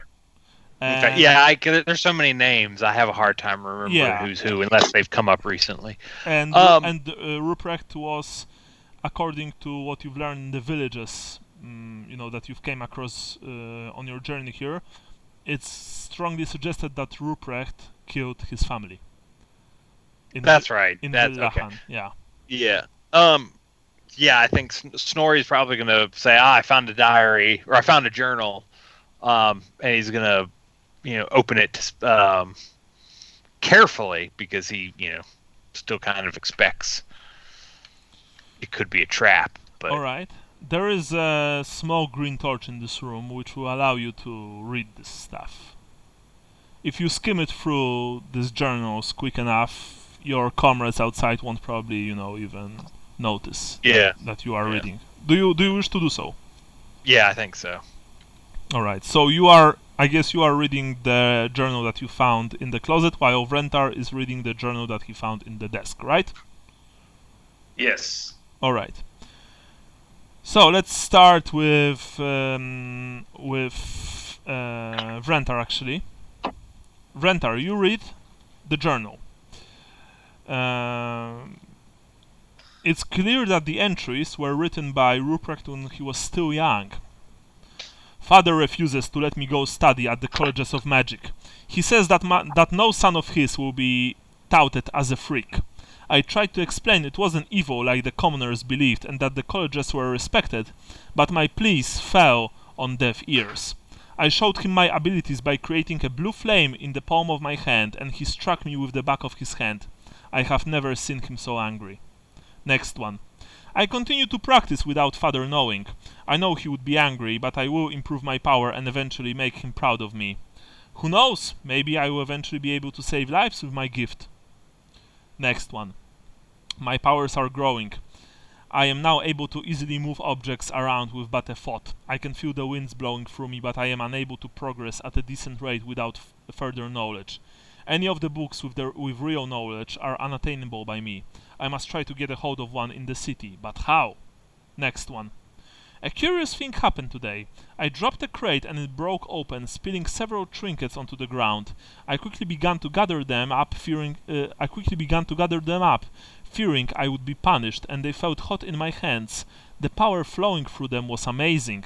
Herr Geisten saw me and sent me away, saying he would take care of it. I wonder what they were. Next one. My father is a hypocrite, preaching to me the evils of magic, and all along he has been dealing with such objects. I wondered if my previous find was a fluke, so I searched the other crates in the warehouse and I found more. They don't stay long in the warehouse, but these special items are constantly coming and going. I must get a hold of some of this in hopes of learning more. Only two left. Next one. I found a book today. The secrets it reveals. Even though Herr Geisten has warned me to stay away, I knew my persistence would pay off. I am unable to read the title and most of the text inside is unintelligible to me, but I feel I will eventually be able to decipher it. Even without the text, this book is incredible. I flipped through it quickly and saw illustrations of things and places I could have never dreamed of in 100 lifetimes. I will begin to study it more closely tonight. And final entry. I have become dreadfully ill, but from the studying I have done with the grimoire, I think I can cure myself using its magic. I will attempt the ritual tonight after everyone has retired. I am sure this will make me better, and I will be able to look for more relics in my father's warehouse soon. That was what you've read, Wrenthar. Now, Snorri reads the latter journal, the journal of Ruprecht when he was older. I have been commissioned by the gods themselves. My abilities have been noticed, and I am promised power of an even greater degree. I begin this journal as a testament of my achievements. I must prepare the grounds, for guests will arrive soon. Next one. I have had to keep my family from leaving the mansion. They will attempt to get help and stop the temple from being built. Many followers of my master have shown up and make welcome guards to keep my family in line. Next one. Some of the helpers that have been sent to aid me are more repulsive than anything that I could have believed, but I must remain steady. The end result will outweigh any difficulties I have to deal with now. Next one. I infected my brother Eric with one of the gifts my master gave me. It will be amusing to see the effects it has on him. One of my more powerful servants took over Father yesterday. It was quite a sight to see, and the least of what the bastard deserved. Next one. The construction of the temple is slow but steady. I have ensorcelled the hedge maze to conceal the entrance. The only way through the maze is with the sigil I made. I need to make more right away, but it is very draining. Only two left. Next one. I have been told that an invasion is coming and my temple will be a waypoint for troops. The construction must be completed soon. I have figured out a way to infuse the magic of the sigil of flies directly onto one's flesh. From what I understand, it is very painful, but it will be less of a burden to me. And final entry. I have heard rumors that the war is taking a turn for the worst. I must flee north before more of those blasted witch hunters come looking for their comrades. I am leaving some of my more trusted minions behind to protect the temple in case I have need of it in the future. That's it. I will upload the handouts later, by the way, for you guys. So you'll be able to read it freely when you want. Yeah, so that's it. That's what you found. Where's this temple? He mentioned the hedge maze, and you saw hedge maze outside. Oh, God. Well, I reckon that the child might be there, says Otto. I think that's likely. The question is, are we going to check the rest of the house? Or go directly there? Well, as a dwarf, Snorri is in favor of being slow and steady. Because he thinks there might be we might be able to find something that would help us further in the house. Because how much? Yeah. There's a lot of this house we haven't even.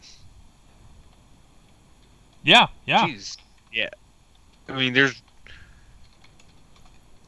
only done one floor. Not even. I'm going to agree not with even one the floor. dwarf. There's still another room.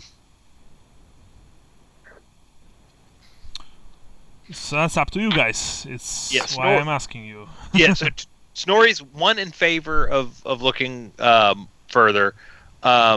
He's also a little hesitant to go through the hedge maze without doing some more healing on us, if possible. Because the bulk of us are not in super great shape. Yeah. At the moment. So that's Snorri's position. If we do have to stay the night, What did the stables look like when you were in there? I don't think we have time to rest, says Otto. Oh, I know. For all we know, they might have started with the ritual already, or maybe they will be starting soon. I agree with the dwarf. We should check the house, then move directly to the maze and search it for the boy.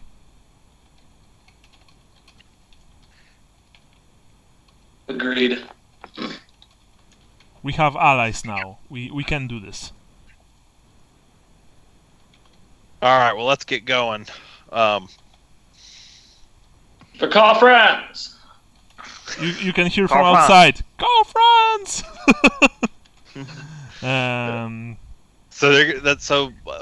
Let's check the last room on this floor.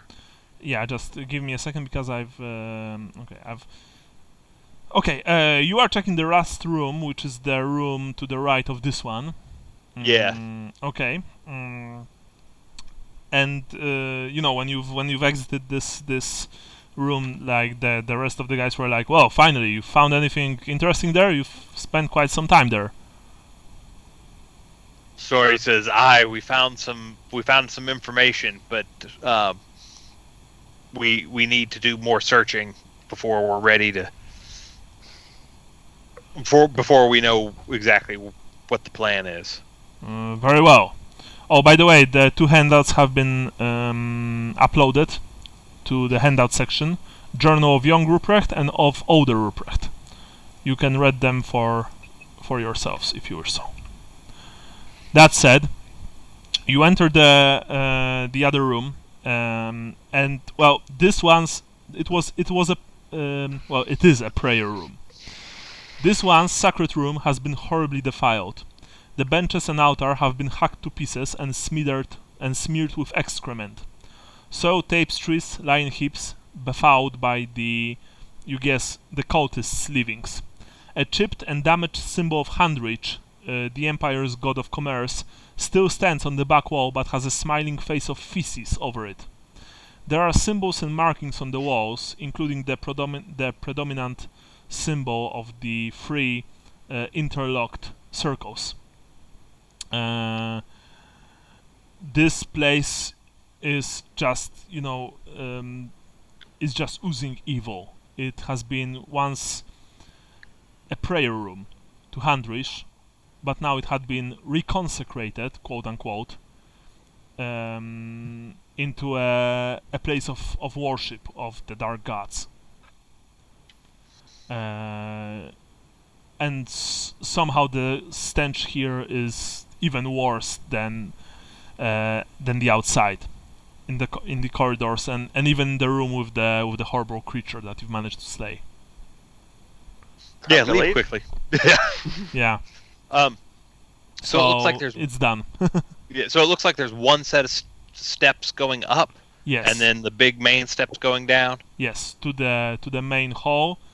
And Snorri. Yeah. Snorri's going to suggest going up first. You also know that a house that big probably has a very large and extensive cellar system.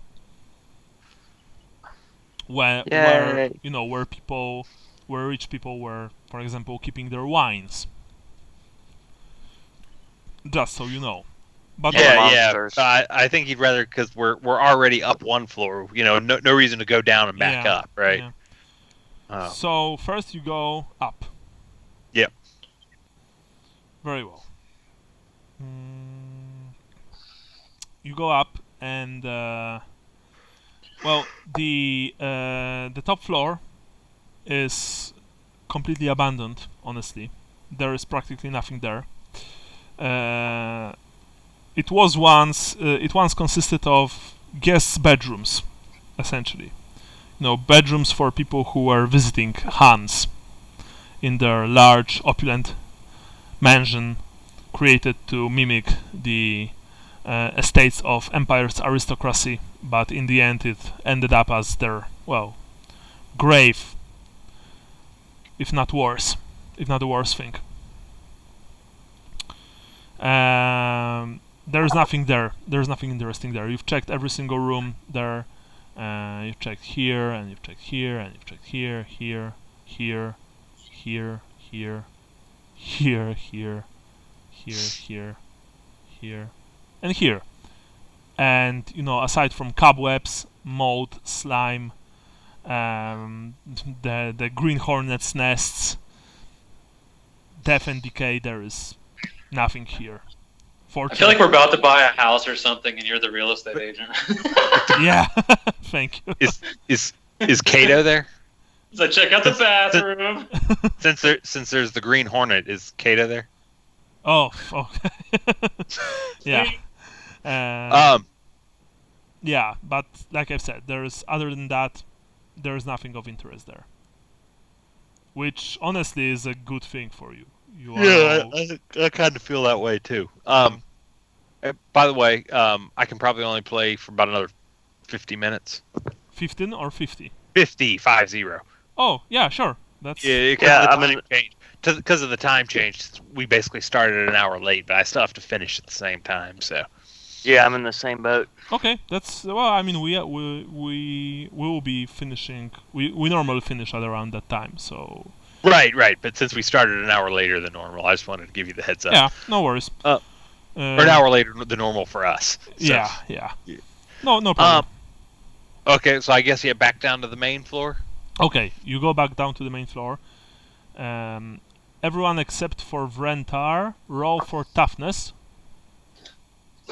With the penalties, of course. No, failed. Francisco. Oh, wow. Yeah. Yep. On it. Where did my Francisco. Cisco? I'm- Yay! With the I won. penalties, yeah, so you only have -10. Okay. You've managed to overcome the stench. It wasn't easy, but you managed to do it. By the way, it's a shame that you're not, named Lorenzo Lamas. He's insane now. Have you heard some of the junk he spouts? I think he's like, ultra religious or something. Yeah. Yeah, it's This. well, you know how it is. I mean, he plays Yeah. in Kirk Cameron's movies, I believe, so that says a lot. Good old Kirk Cameron. Anyway, you are in the main hall, which has been checked earlier. There are, like I said, there are those two rusted suits of armor, which fortunately are not moving. And there are numerous doors leading to the side rooms, and I want you to tell me which one you will check first. So we come down the stairs. I think the one that on the map looks like a smaller parlor of some sort with a couch and the couple of small chairs. The big room on the the small Here. room on the left, or the big room on the left? Bottom left, I think. This one. Okay, this one. Very well. Yeah, I thought I put it on freehand, not draw shape, but whatever. Okay. That one. That's probably would be the closest door. Okay. You. So that's probably where Snorri would go first, since he Alright. seems to be in the lead. As before, the hunters and Gregor remained outside, covering the entrance to the room that you are checking. You all enter this room, and it is a library. It is an impressive room with bookshelves from floor to ceiling. There are several couches, chairs, and tables forming a semicircle in the middle of the room. And the opening end of the semicircle faces a large fireplace set into the west wall. You can clearly see that the library contains several very old books. And there are large portraits of probably the Han family covering the walls. Unfortunately, there are no nameplates or signs distinguishing who is who. The room is completely empty. So wait, it's full of books, or it's completely empty of Well, books? I mean, it's completely empty, as in no one is here except for you. Oh, okay. Okay. Yeah, well, it is full of books. The books. There are lots of them. Wrenthar, you were looking for a book, I believe, or a couple of them, right? Yeah, are these normal Yes. books? You check the titles, and in fact, they are normal. The books here are essentially about the history of Wolfenburg, the history of Villa Han, and books about importing and exporting. There is even a book about the Han family with a family tree. Although, of course, like everything in this place, many of the books have been damaged by mold and decay. That said, most of them are still serviceable. The family tree might be worth ripping out of a book and taking it. Yeah, I want to take some of the stuff on trade too. All right. So you guess take 2 books about trade. Yeah, and the one about the Hans family as well. Do we need to take that whole book, or can? Yeah, you can take the whole book. Okay. I mean, it's not that huge. It's big, but not that huge. So you take the whole book about Hans, and you will exit the room. Where to next? Probably just keep the circle going. Yeah. Go down to the larger room right below it. All right. Just let me quickly. Sorry, guys.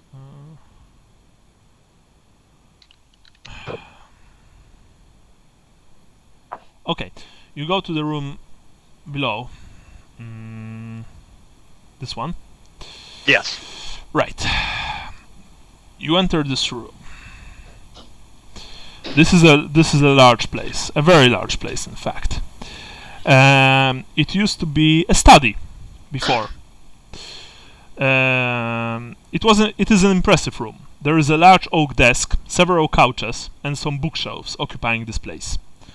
Otto once again suggests searching the desk.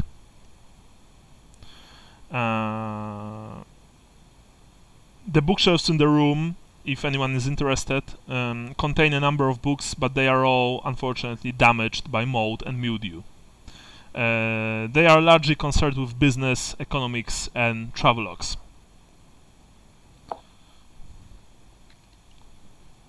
Is anyone checking the desk? I will. Yeah. Okay. Wrenthar, you check the desk? Yeah.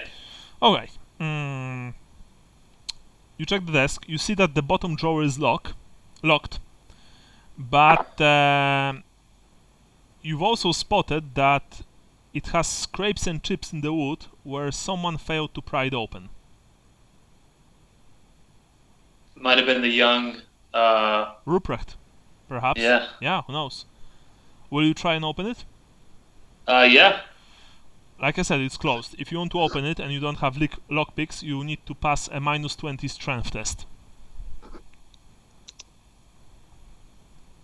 Huh. With your other modifiers as well. Okay, never mind. Yeah. Someone can help you. Otto volunteers, and one more person can help you as well. Francisco? Yeah, you probably don't Yep. want Snorri to help you because he just smash it open. All right. So, Brian, roll once again. Oh, there you go. Nice. With your power combined, you've managed to actually rip open the drawer. It holds a single ledger.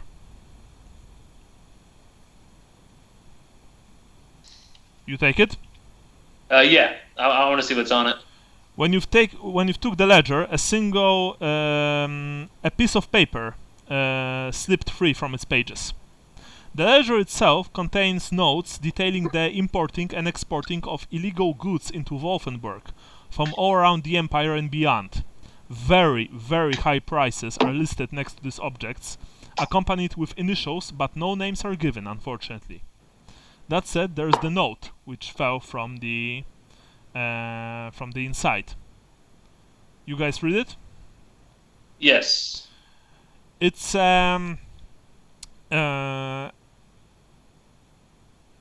note is addressed to Lucius Han, the master of Han's family from one of his managers at the docks, and it reads: Herr Han, I'm sorry to report that I caught Master Ruprecht around the delicate merchandise in the warehouse again.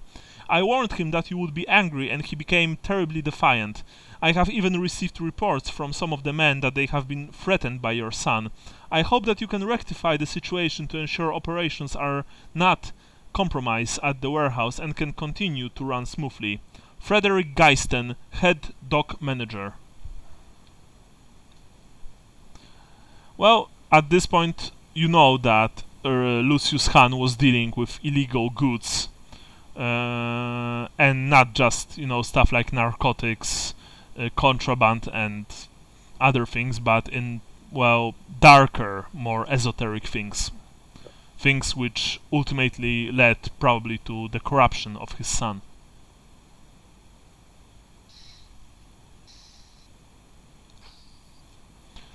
Other than that, there is nothing here.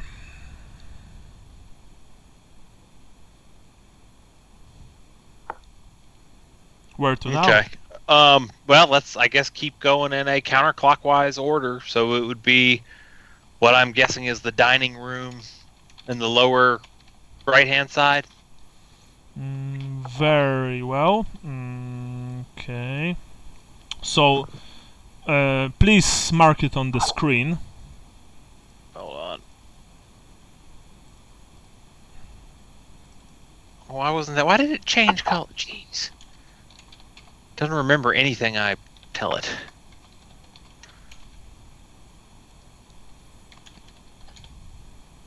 There. Excellent. I've also uploaded the note. It's at the top of the handout section. You can read it for yourselves if you wish so. You go there to the place that you've marked. Very well. You move to the bottom right side of the map and enter this room. This room, a rather large room, I might add, was once dining room. The dining room is a large room with doors to the main hall, and probably, as is case in most of this kind of houses, to the kitchen. A long oak table stands. Bless you. A long oak table stands in the middle of the room with a dozen plush chairs around it. Dusty plates covered with lumpy, quivering mold and scattered silverware sit on the table. You disperse, throughout the room, examine it. Suddenly, after a few seconds, you hear a disembodied moan echoing through the room.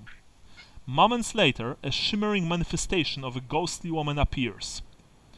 As she coalesces, she begins to mutter, the shape of her body intensifying with each word. She moves jerkily, her head snapping side to side. A black bile oozes from her mouth. You can make out, "Kill the killer! Kill the killer! Kill the killer!" as her ghostly form writhes in agony.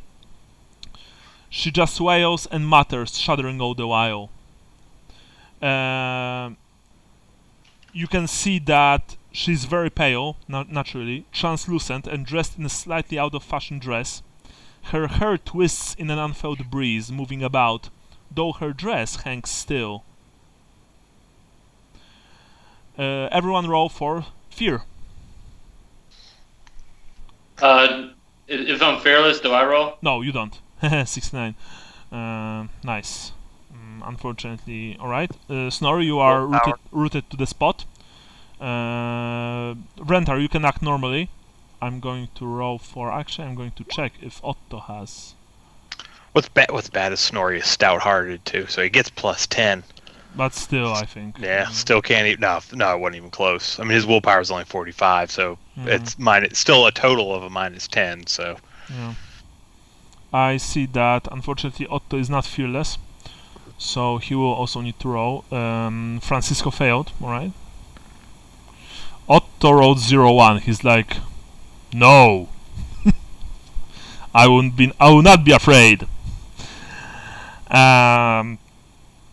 The woman is floating towards you, extending her hand. We shall roll for initiative now. Alright. She has total initiative 44. Who's rolling next? Okay. Well, Initiative. it's D10 plus agility minus the minuses. Yeah. Ooh. Okay. So just 48. 48, so Francisco and Wrenthar are at the same time. Ah. And Snorri is... No, that's screwed up for some reason. Hold on. Okay, I rolled a 7 plus my agility. Yeah. So 28. Remember, yeah. Minuses. Remember about the male, Francisco and Wrenthar. So, That minus 28 5. 10. 30. Minus 10. Then it's 38. Alright. I'm 38 too. So Snorri, how much do you have? Let's see. 28 plus 7 is 35. Okay. And Otto has agility of 50, so he's 49. Because I've rolled 9 for him. Alright.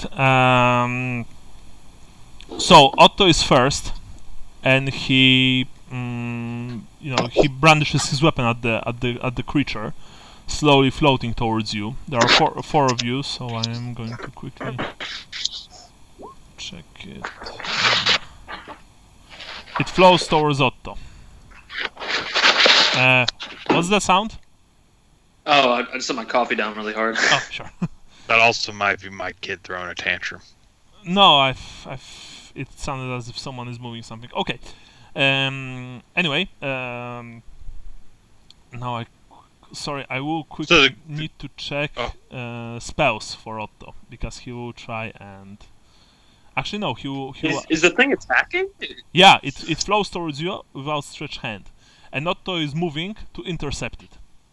He tries to strike the woman, but unfortunately, his blow fails to connect completely.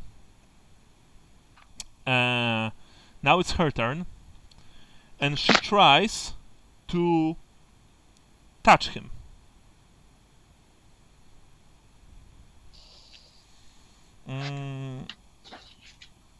She tries to touch him. Let's see if she'll make it. With a wail, she simply disappeared. Those of you who were afraid are no longer afraid. The door to the room burst open, completely, and your friends, comrades, come inside with their weapons, brandishing their weapons. What's going on? We've heard the sounds of combat. The hunters cry. You see that the hunters came first. Gregor came after them. Just to be sure, of course. Yeah, you guys are no longer afraid. This thing disappeared. Kill the killer. Who was that woman? Asks Otto. Did she look like any of the portraits we had seen in the other room? Roll for intelligence with a big bonus. You don't recall. Remember that this place is half dark, and mold and grime got to almost everything, so many of the portraits were damaged. The woman, you don't really recall her face. That said, the rest of you can also roll, if you wish so. I'm going to roll for... Intelligence? Yeah, for Otto. Oh, it's a botch, nice. Depends on the bonuses. Yeah, actually, sorry, with the bonuses, I think you've managed to pass. Alright, Francisco, you've passed. You saw the woman. You saw the woman in the library. on one of the portraits. You are pretty sure about it. That said, as I've said before, there were no nameplates under the portraits, unfortunately. So, you know. Oh, and in the book with about the Han family, she was also there. You are pretty sure about that. Is she talking about Ruprecht? I mean, in the family tree. Well, I meant. So you could probably check there. I'm asking the other characters too. I have that book, so I'll go ahead and bust that out. All right. Yeah, I want to mention that she looks like one of the portraits that we saw. Okay. You quickly check the book, Wrenthar. And actually, I kind of asked, like, let me see that book, and then, you know, that's kind of where I check and confirm and share with the others that this looks like the same person. Wrenthar, you've checked the book with Francisco, and you found the woman. Well, her possible likeness. You guess that this apparition was Irmella Han, Irmella, wife of Lucius Han, and mother of Eric and Ruprecht Han. Can I call out to her that name? Irmella Han? Yeah, you do. You say Irmella Han. Sorry, what, Jason? I was going to say, before you do that, as the two of us are looking through the book, are Wrenthar's eyes still red? Yes. I'm going to kind of, you know, move away with that. Well, no, I want to without the I'm just going to whisper, like, are they glowing red or are they just red? They are red, but very bright red. It's certainly not natural thing. I want to mention, Wrenthar, your eyes are blood red. That's the first anybody told me. I don't think I feel it, right? No, you don't feel it. Yeah, I want to say it appeared when you started mumbling your speech after that prayer you failed. Or, not failed, but prayer you used. So do I have any indication of what happened, as a priest? No, actually, unfortunately you don't. That's the thing. Perhaps your god was displeased with you, perhaps it's this place, you don't really know. But that's very troubling for you, just so you know. Red eyes in the old world are a sign of, of nothing good, let's just say that. Well, is it permanent, or you don't know? You have no idea. Okay. Maybe it is, maybe it's not. Anyway, you've called Irmella, and she manifests herself above the table in this room. Everyone, roll for fear. I'm going to roll for Gregor first. He shot himself. Excellent. Actually, no, he just ran away from the room. Hunter number 1. Hunter number 2 passed. Hunter number 3 passed. Otto passed. Jason, you didn't pass, right? I did. Nope. I failed. Brian? You also need to roll for fear. Is Brian not fearless? Oh, yeah, sorry, Brian, you're fearless. Alright. Yeah, sorry, I was muted. Yeah. Hey, so who ran out of the room? Gregor. The man in green. The ghostly woman appeared. And Gregor saw that and just ran away screaming. One of the hunters is mumbling something quietly under his nose. Francisco is rooted to the spot, but the rest of you can act normally. No, I failed. Sorry, Snorri is also rooted to the spot. But the rest of you can act normally. The woman looks at you, with this jerky motion of her head, moving it quickly from side to side. It's very, very disconcerting. Her hair are just flowing in the air, buffeted by invisible breeze, you guess. What killer do you want us to kill? Kill the killer. Kill the killer. Kill the killer. And she points down to the floor. And then she disappears. You Start have stomping on the floor. Do those who are feared recover? yes. I'm gonna grab Wrenthar's collar and be like you said to the man upstairs, if you're gonna do something, let's speak about it first. And then I kind of like straighten his collar and stuff. I kind of want to call her name out again. Yeah. Well. Okay.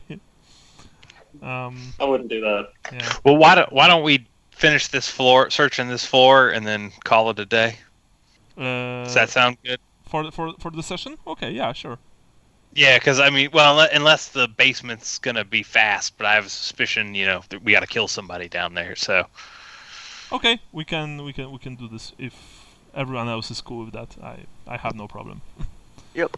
Okay. I mean, that just seems like a good stopping point to me as we, Yeah. Okay. So after that interesting distraction. By the way, is anyone of you grabbing Gregor? Oh, he ran out. I was frozen, Yeah. so like I'm think more concerned about Snorri is- Wrenthar's actions. I'll grab him. Okay. Do you know where he went? Oh, well, that changes things. No, I don't. I don't think so, right? Yeah. He's not in the hallway. Okay. Perhaps for the better, Perhaps. perhaps Yeah, for the you- worse. You've entered the Wait, hall. Yeah. he was out of the room when she pointed down. Yeah. He could have run downstairs. You haven't saw entrance downstairs outside this room. Oh. Well, it doesn't mean he didn't run Well, we out. know him, away, yeah. But Anyway, you've entered the hall, to search for him, but you haven't saw him there. So you guess that, well, rip. Unfortunately. Yeah, as you prepare to enter the room, I guess this one. Sorry. Shit. Oh yeah. This okay. I guess this room, right? Guys. sure. Okay. I think so. One hold of on, sorry. one of the hunters. Yeah, because that's the only room with a door in the room we're already in. Yeah. So One of the hunters approaches you, Wrenthar, and tells you, her priest.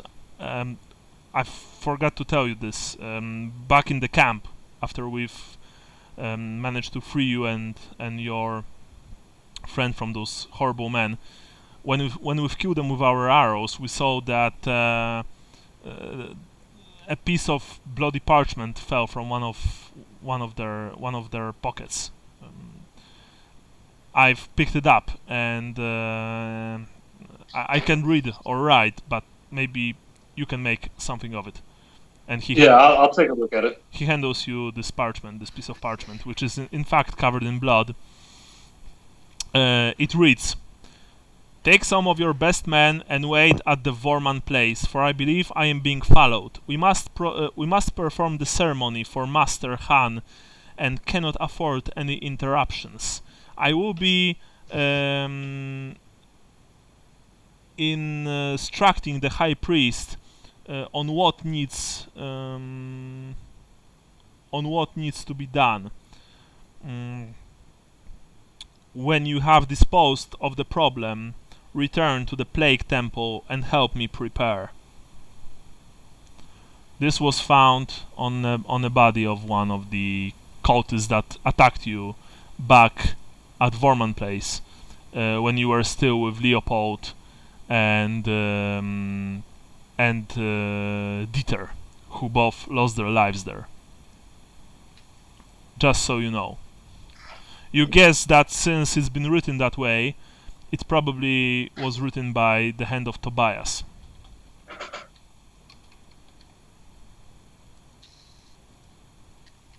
Just so you know, Wrenthar.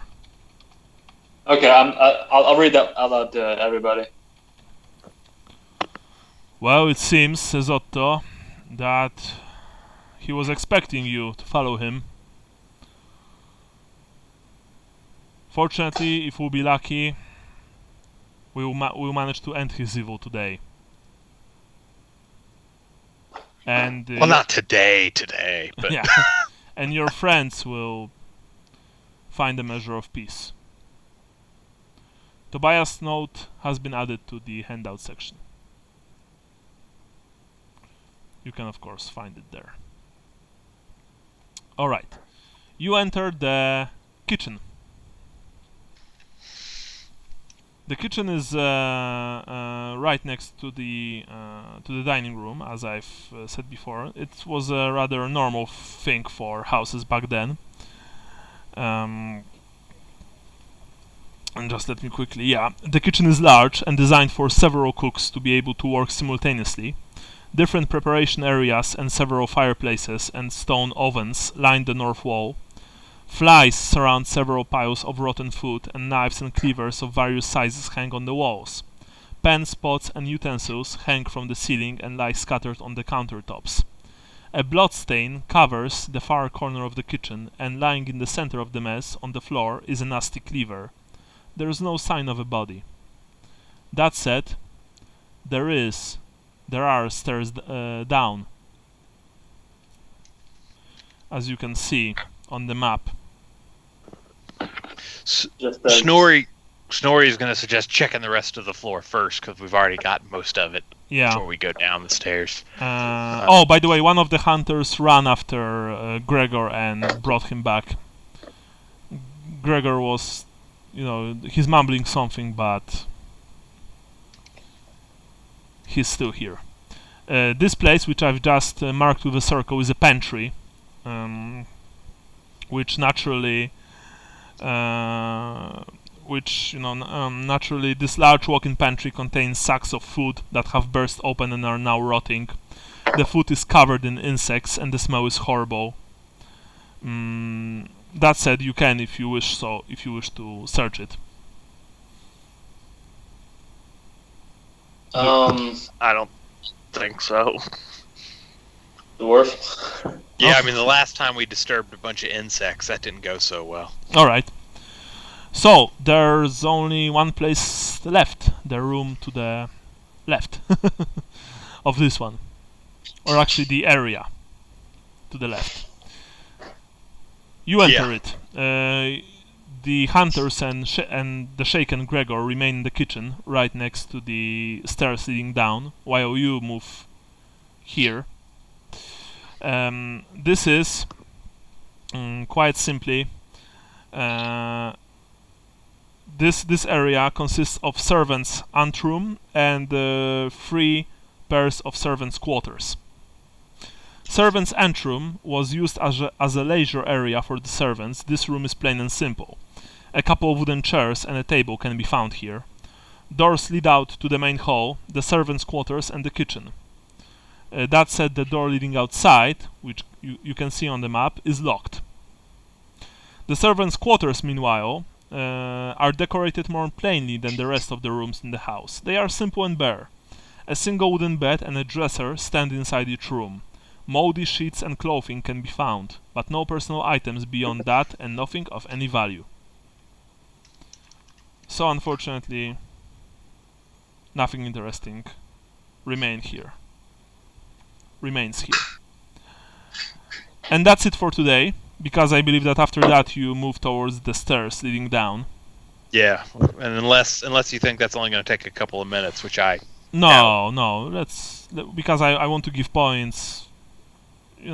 next time. Okay. That said, before we finish, you, Otto, and Wrenthar have one last roll to overcome the stench. Oh. And that's a willpower roll? That's toughness roll. Toughness roll. With your current modifiers. Still Unfortunately, failed. no. But I have a luck point left. Okay, you want to spend? Yeah, might as well. Okay, spend. Yes! That's a good spend. Nice. Yeah. So you have Does anybody else minus. have a luck I could use? You have only a minus 10 right now, and I'm going to roll for Otto. I can share a luck if that's possible. Okay, let's say that you can. Sure. So Wrenthar, roll one more time. Let's see Taking forever to roll. if you manage to overcome the stench. Only if you say a prayer to You've managed. All right. the god of the sea. And I'm going to roll for Otto for a second time. Unfortunately, he failed.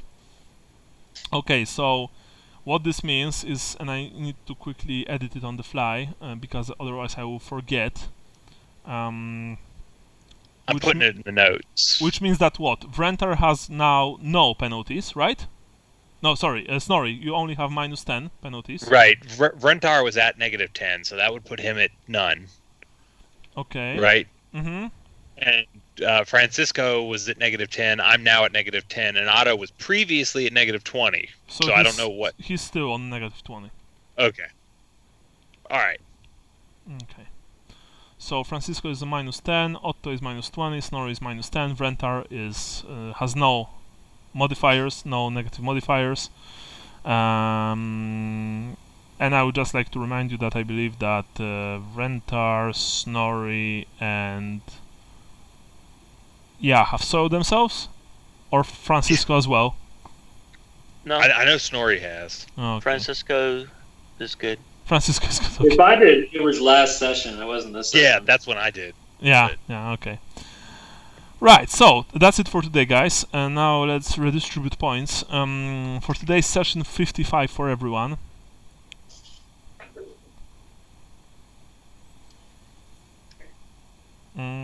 After that, for your characters, each of you gets 10 points. After that, we have for place of birth, Wrenthar. Were you Northlandi? You've mentioned about the north. I said I knew all about the war in the north. That's nice. So that's worth 5 points, I think. It was pretty cool. After that, we have what? We have Snorri. I don't think so. Yeah, it was mostly I mean, he said some. He talked about. I think anything that could even remotely be considered that would probably be more of as being a dwarf than being place of birth. So probably nothing. Okay. And we have Francisco. Told you should have said "Adios mio." I'm trying to think if I mentioned anything. I don't think so. Nothing significant. Okay.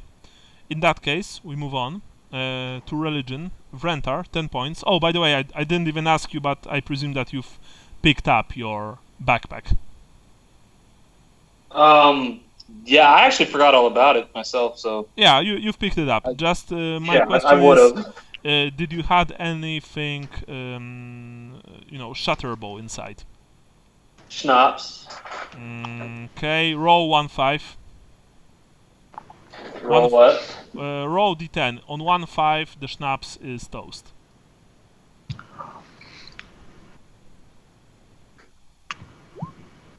Unfortunately, it broke. So your whole backpack smells of schnapps. Hey, in this place, that's probably actually a good thing. Probably. That's probably how we passed all of our smelling tests. Yeah. After that, we have Andrew. Were you religious today? Well, he referred to Grungy's Grimnir guiding his axe, and he made another comment about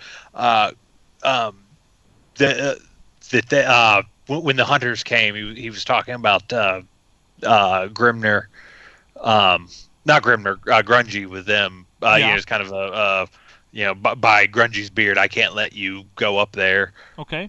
10 points for you. Sure. Finally, Jason, we have you. What about you?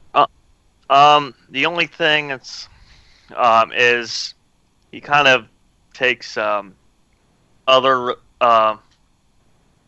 religions or faiths for granted, and when he was asking about being healed, he wasn't very reverent about the power of Sigmar.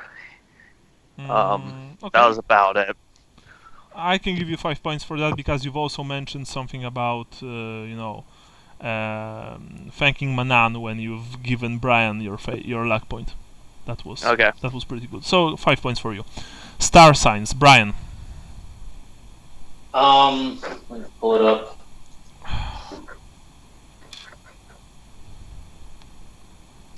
It's the Limner's line. Accurate, exact, precise. I can't think of anything I specifically was trying to do for the star sign. I will give you 5 points because you were, checking rooms, checking drawers.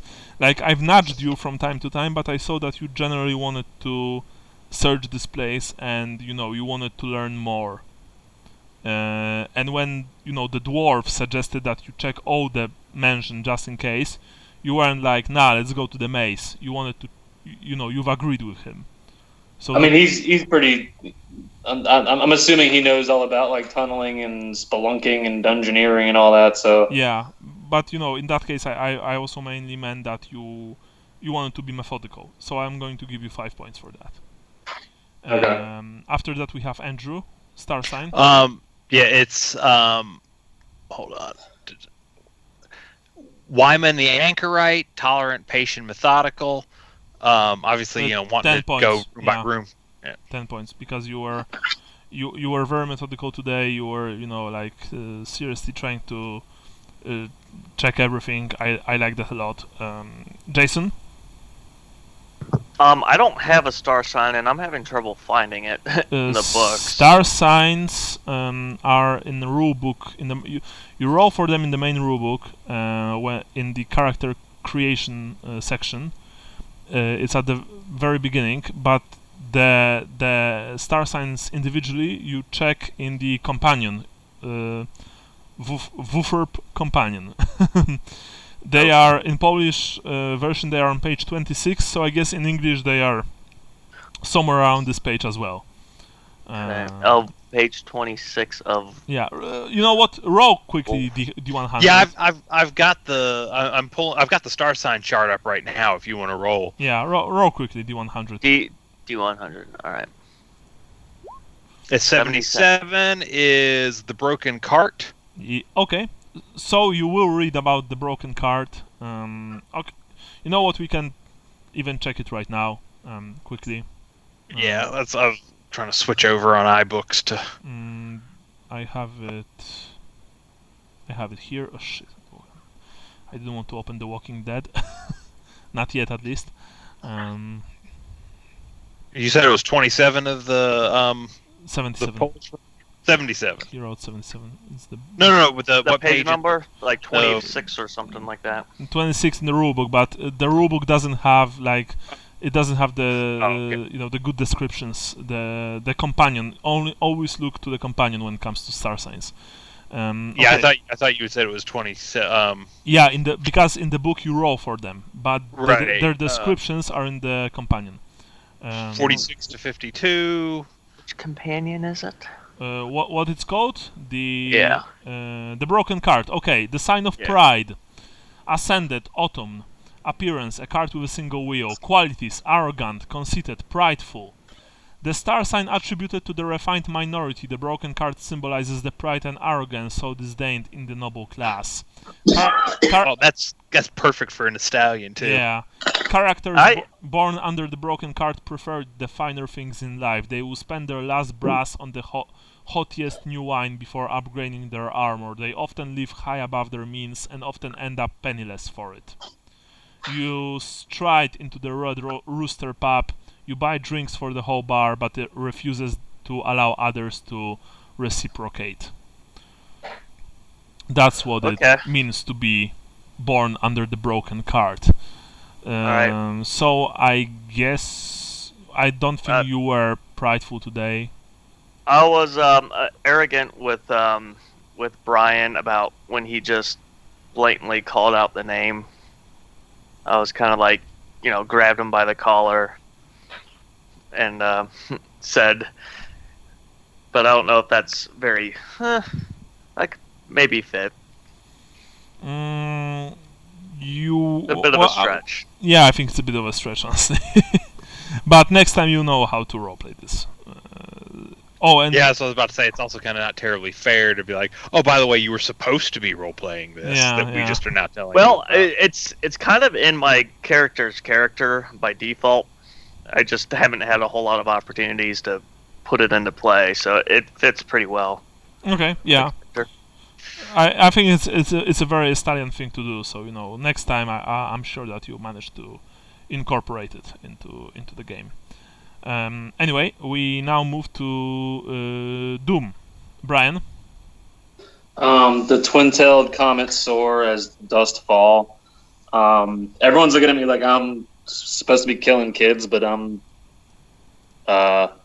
giving them the benefit of the doubt until I can confirm that they're chaos tainted, I guess, which is unexpected for a priest of Sigmar, I guess. Okay, sure.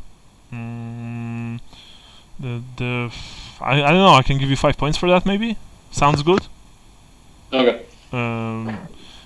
Because let me quickly check it. As I don't want to swindle you. Where is the description?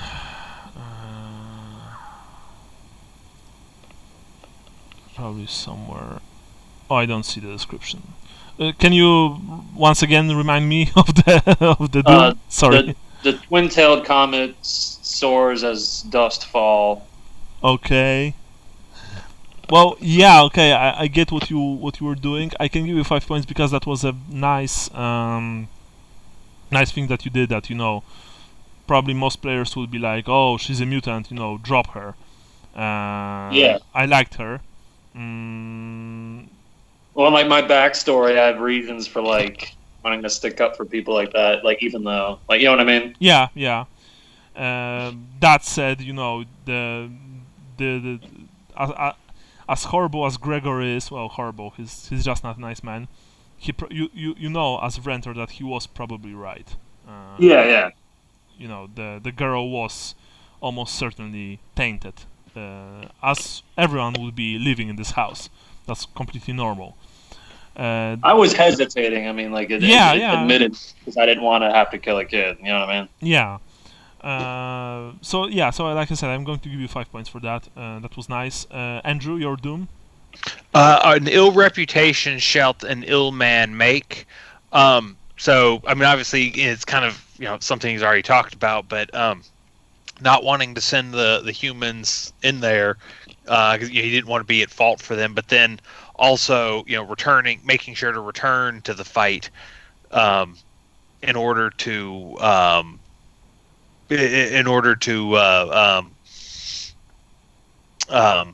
attack the thing, because I didn't want to be thought of as a coward, and then actually spending the luck to re-roll the failed fear check. Okay. To make sure I could charge. Yeah. Very nice. Okay. 10 points. Very cool thing. Jason? I don't have my Doom yet either. Okay. Let's roll for your Doom. That said, you won't get points for it today, but... Oh, yeah, understood. Just let's see what you... Oh, I think you rolled the 1000, I believe. Okay, so... Doom and 385. Once again, Dooms you only check in Tome of Salvation. Yeah, that's what I was asking. And I have it fortunately here. There it goes. Here it is. Here's Dooming. Sorry. Actually, it's the 100. What you wrote? 38. 38. Okay, so 38 is the twin-tailed comet doth soar as thou dost fall. If you want, hey, we got born on the same Doom day. buddies. Yeah. We're Doom Bros. Doom. Doom Bros. Yeah, so you are Doom Bros with Wrenthar. Great. All right. Okay, that's. And what? And So next time you can just mimic Brian. All right. I'll be like, yeah, Yeah. just agree with Brian. But I said it first. I'm saying what he's saying. Yeah. Okay. Any ideas? But in a more arrogant manner. Yeah. Yes. More arrogantly. Any ideas which actually push the adventure forward? I will give 5 points to Andy for essentially like insisting that you guys check the whole building. Perhaps you would do it anyway, but the fact that he explicitly wanted to do that and he argued to do so was very important, as it turns out, because you found the notes, you found the ghost, you know where to go next. So Andy gets 5 points for that. And Wrenthar, you get 5 points for summoning the ghost of Irmela Khan and asking where the killer is. He gets 5 for that? Yeah. Because even though this will only, we will conclude this on the next session. You are going to the cellar. You know that this is another place that needs to be checked and doubly checked because, a ghost basically told you so. So yeah. that's Well, now we know to be extra on the ready as we go downstairs. Yeah. Doubly so that you will probably have to face something down there. So that's it.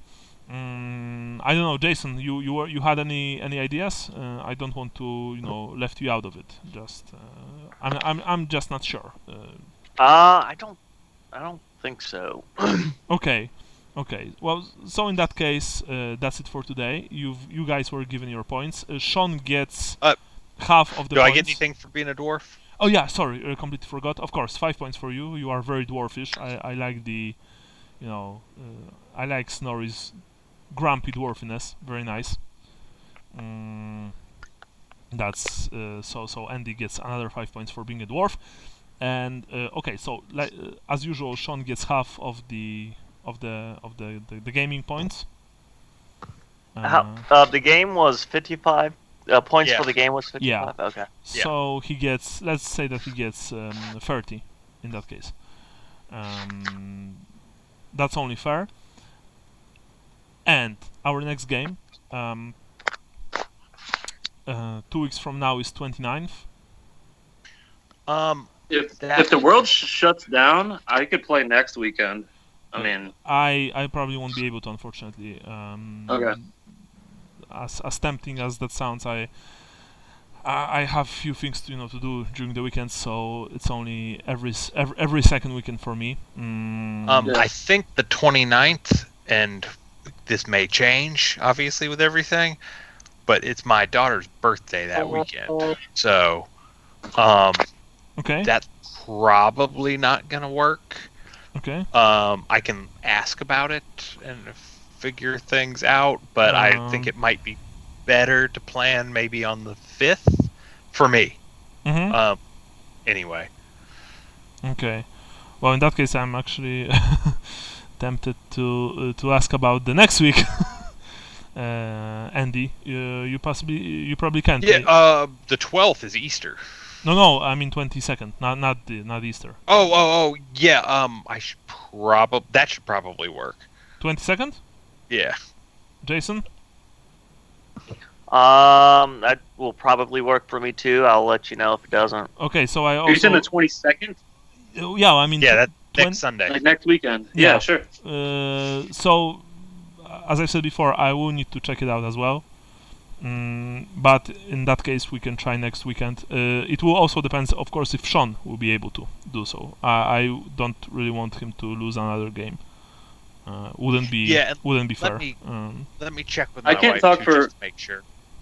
Like, I can't talk for anybody's schedule, but I think the world is going to shut down this week. Yeah. Like, to the point, you really can't go anywhere, you know what I mean? Yeah. Well. So, I'm hoping we can play this next weekend. Hopefully. It would be very cool. Well, I mean, for example, I don't play like normally anymore because we are not meeting with my group here because Right, of the virus, and not because I mean there will be curfew here in Poland in probably 2 days. You won't be able to leave your house after 8 p.m. Yeah, that's what there's a Polish guy on a Discord chat I'm on that was saying that they just put that in effect or something. We're gonna do that here too. I mean, it's gonna happen. Yeah. So, but we've stopped even earlier because, like I said before, it's just not worth risking your health for this hobby, as cool as it is. And that's the thing, like with my daughter's birthday party, like who knows, Okay. Okay, so you know what? Let's stick with 20 seconds for now, assuming that Sean will be able to do so. We can try play next week, just make it happen. And notes are up. Okay, notes are out. Okay, guys. So, well, in that case, that's it for today. Thank you very much. We are in touch, and if 20 seconds won't work, then Andy, you can try. With 29. Yeah, let me talk to my wife and make sure the 22nd works. It should, and then if the weekend after that works. Because if 22nd and 29th won't work, then we'll just schedule to the 5th. Yeah. Okay. See you later, guys. Thank you very much. See you. Take care. Bye bye. All right. A good game. As usual. Bye.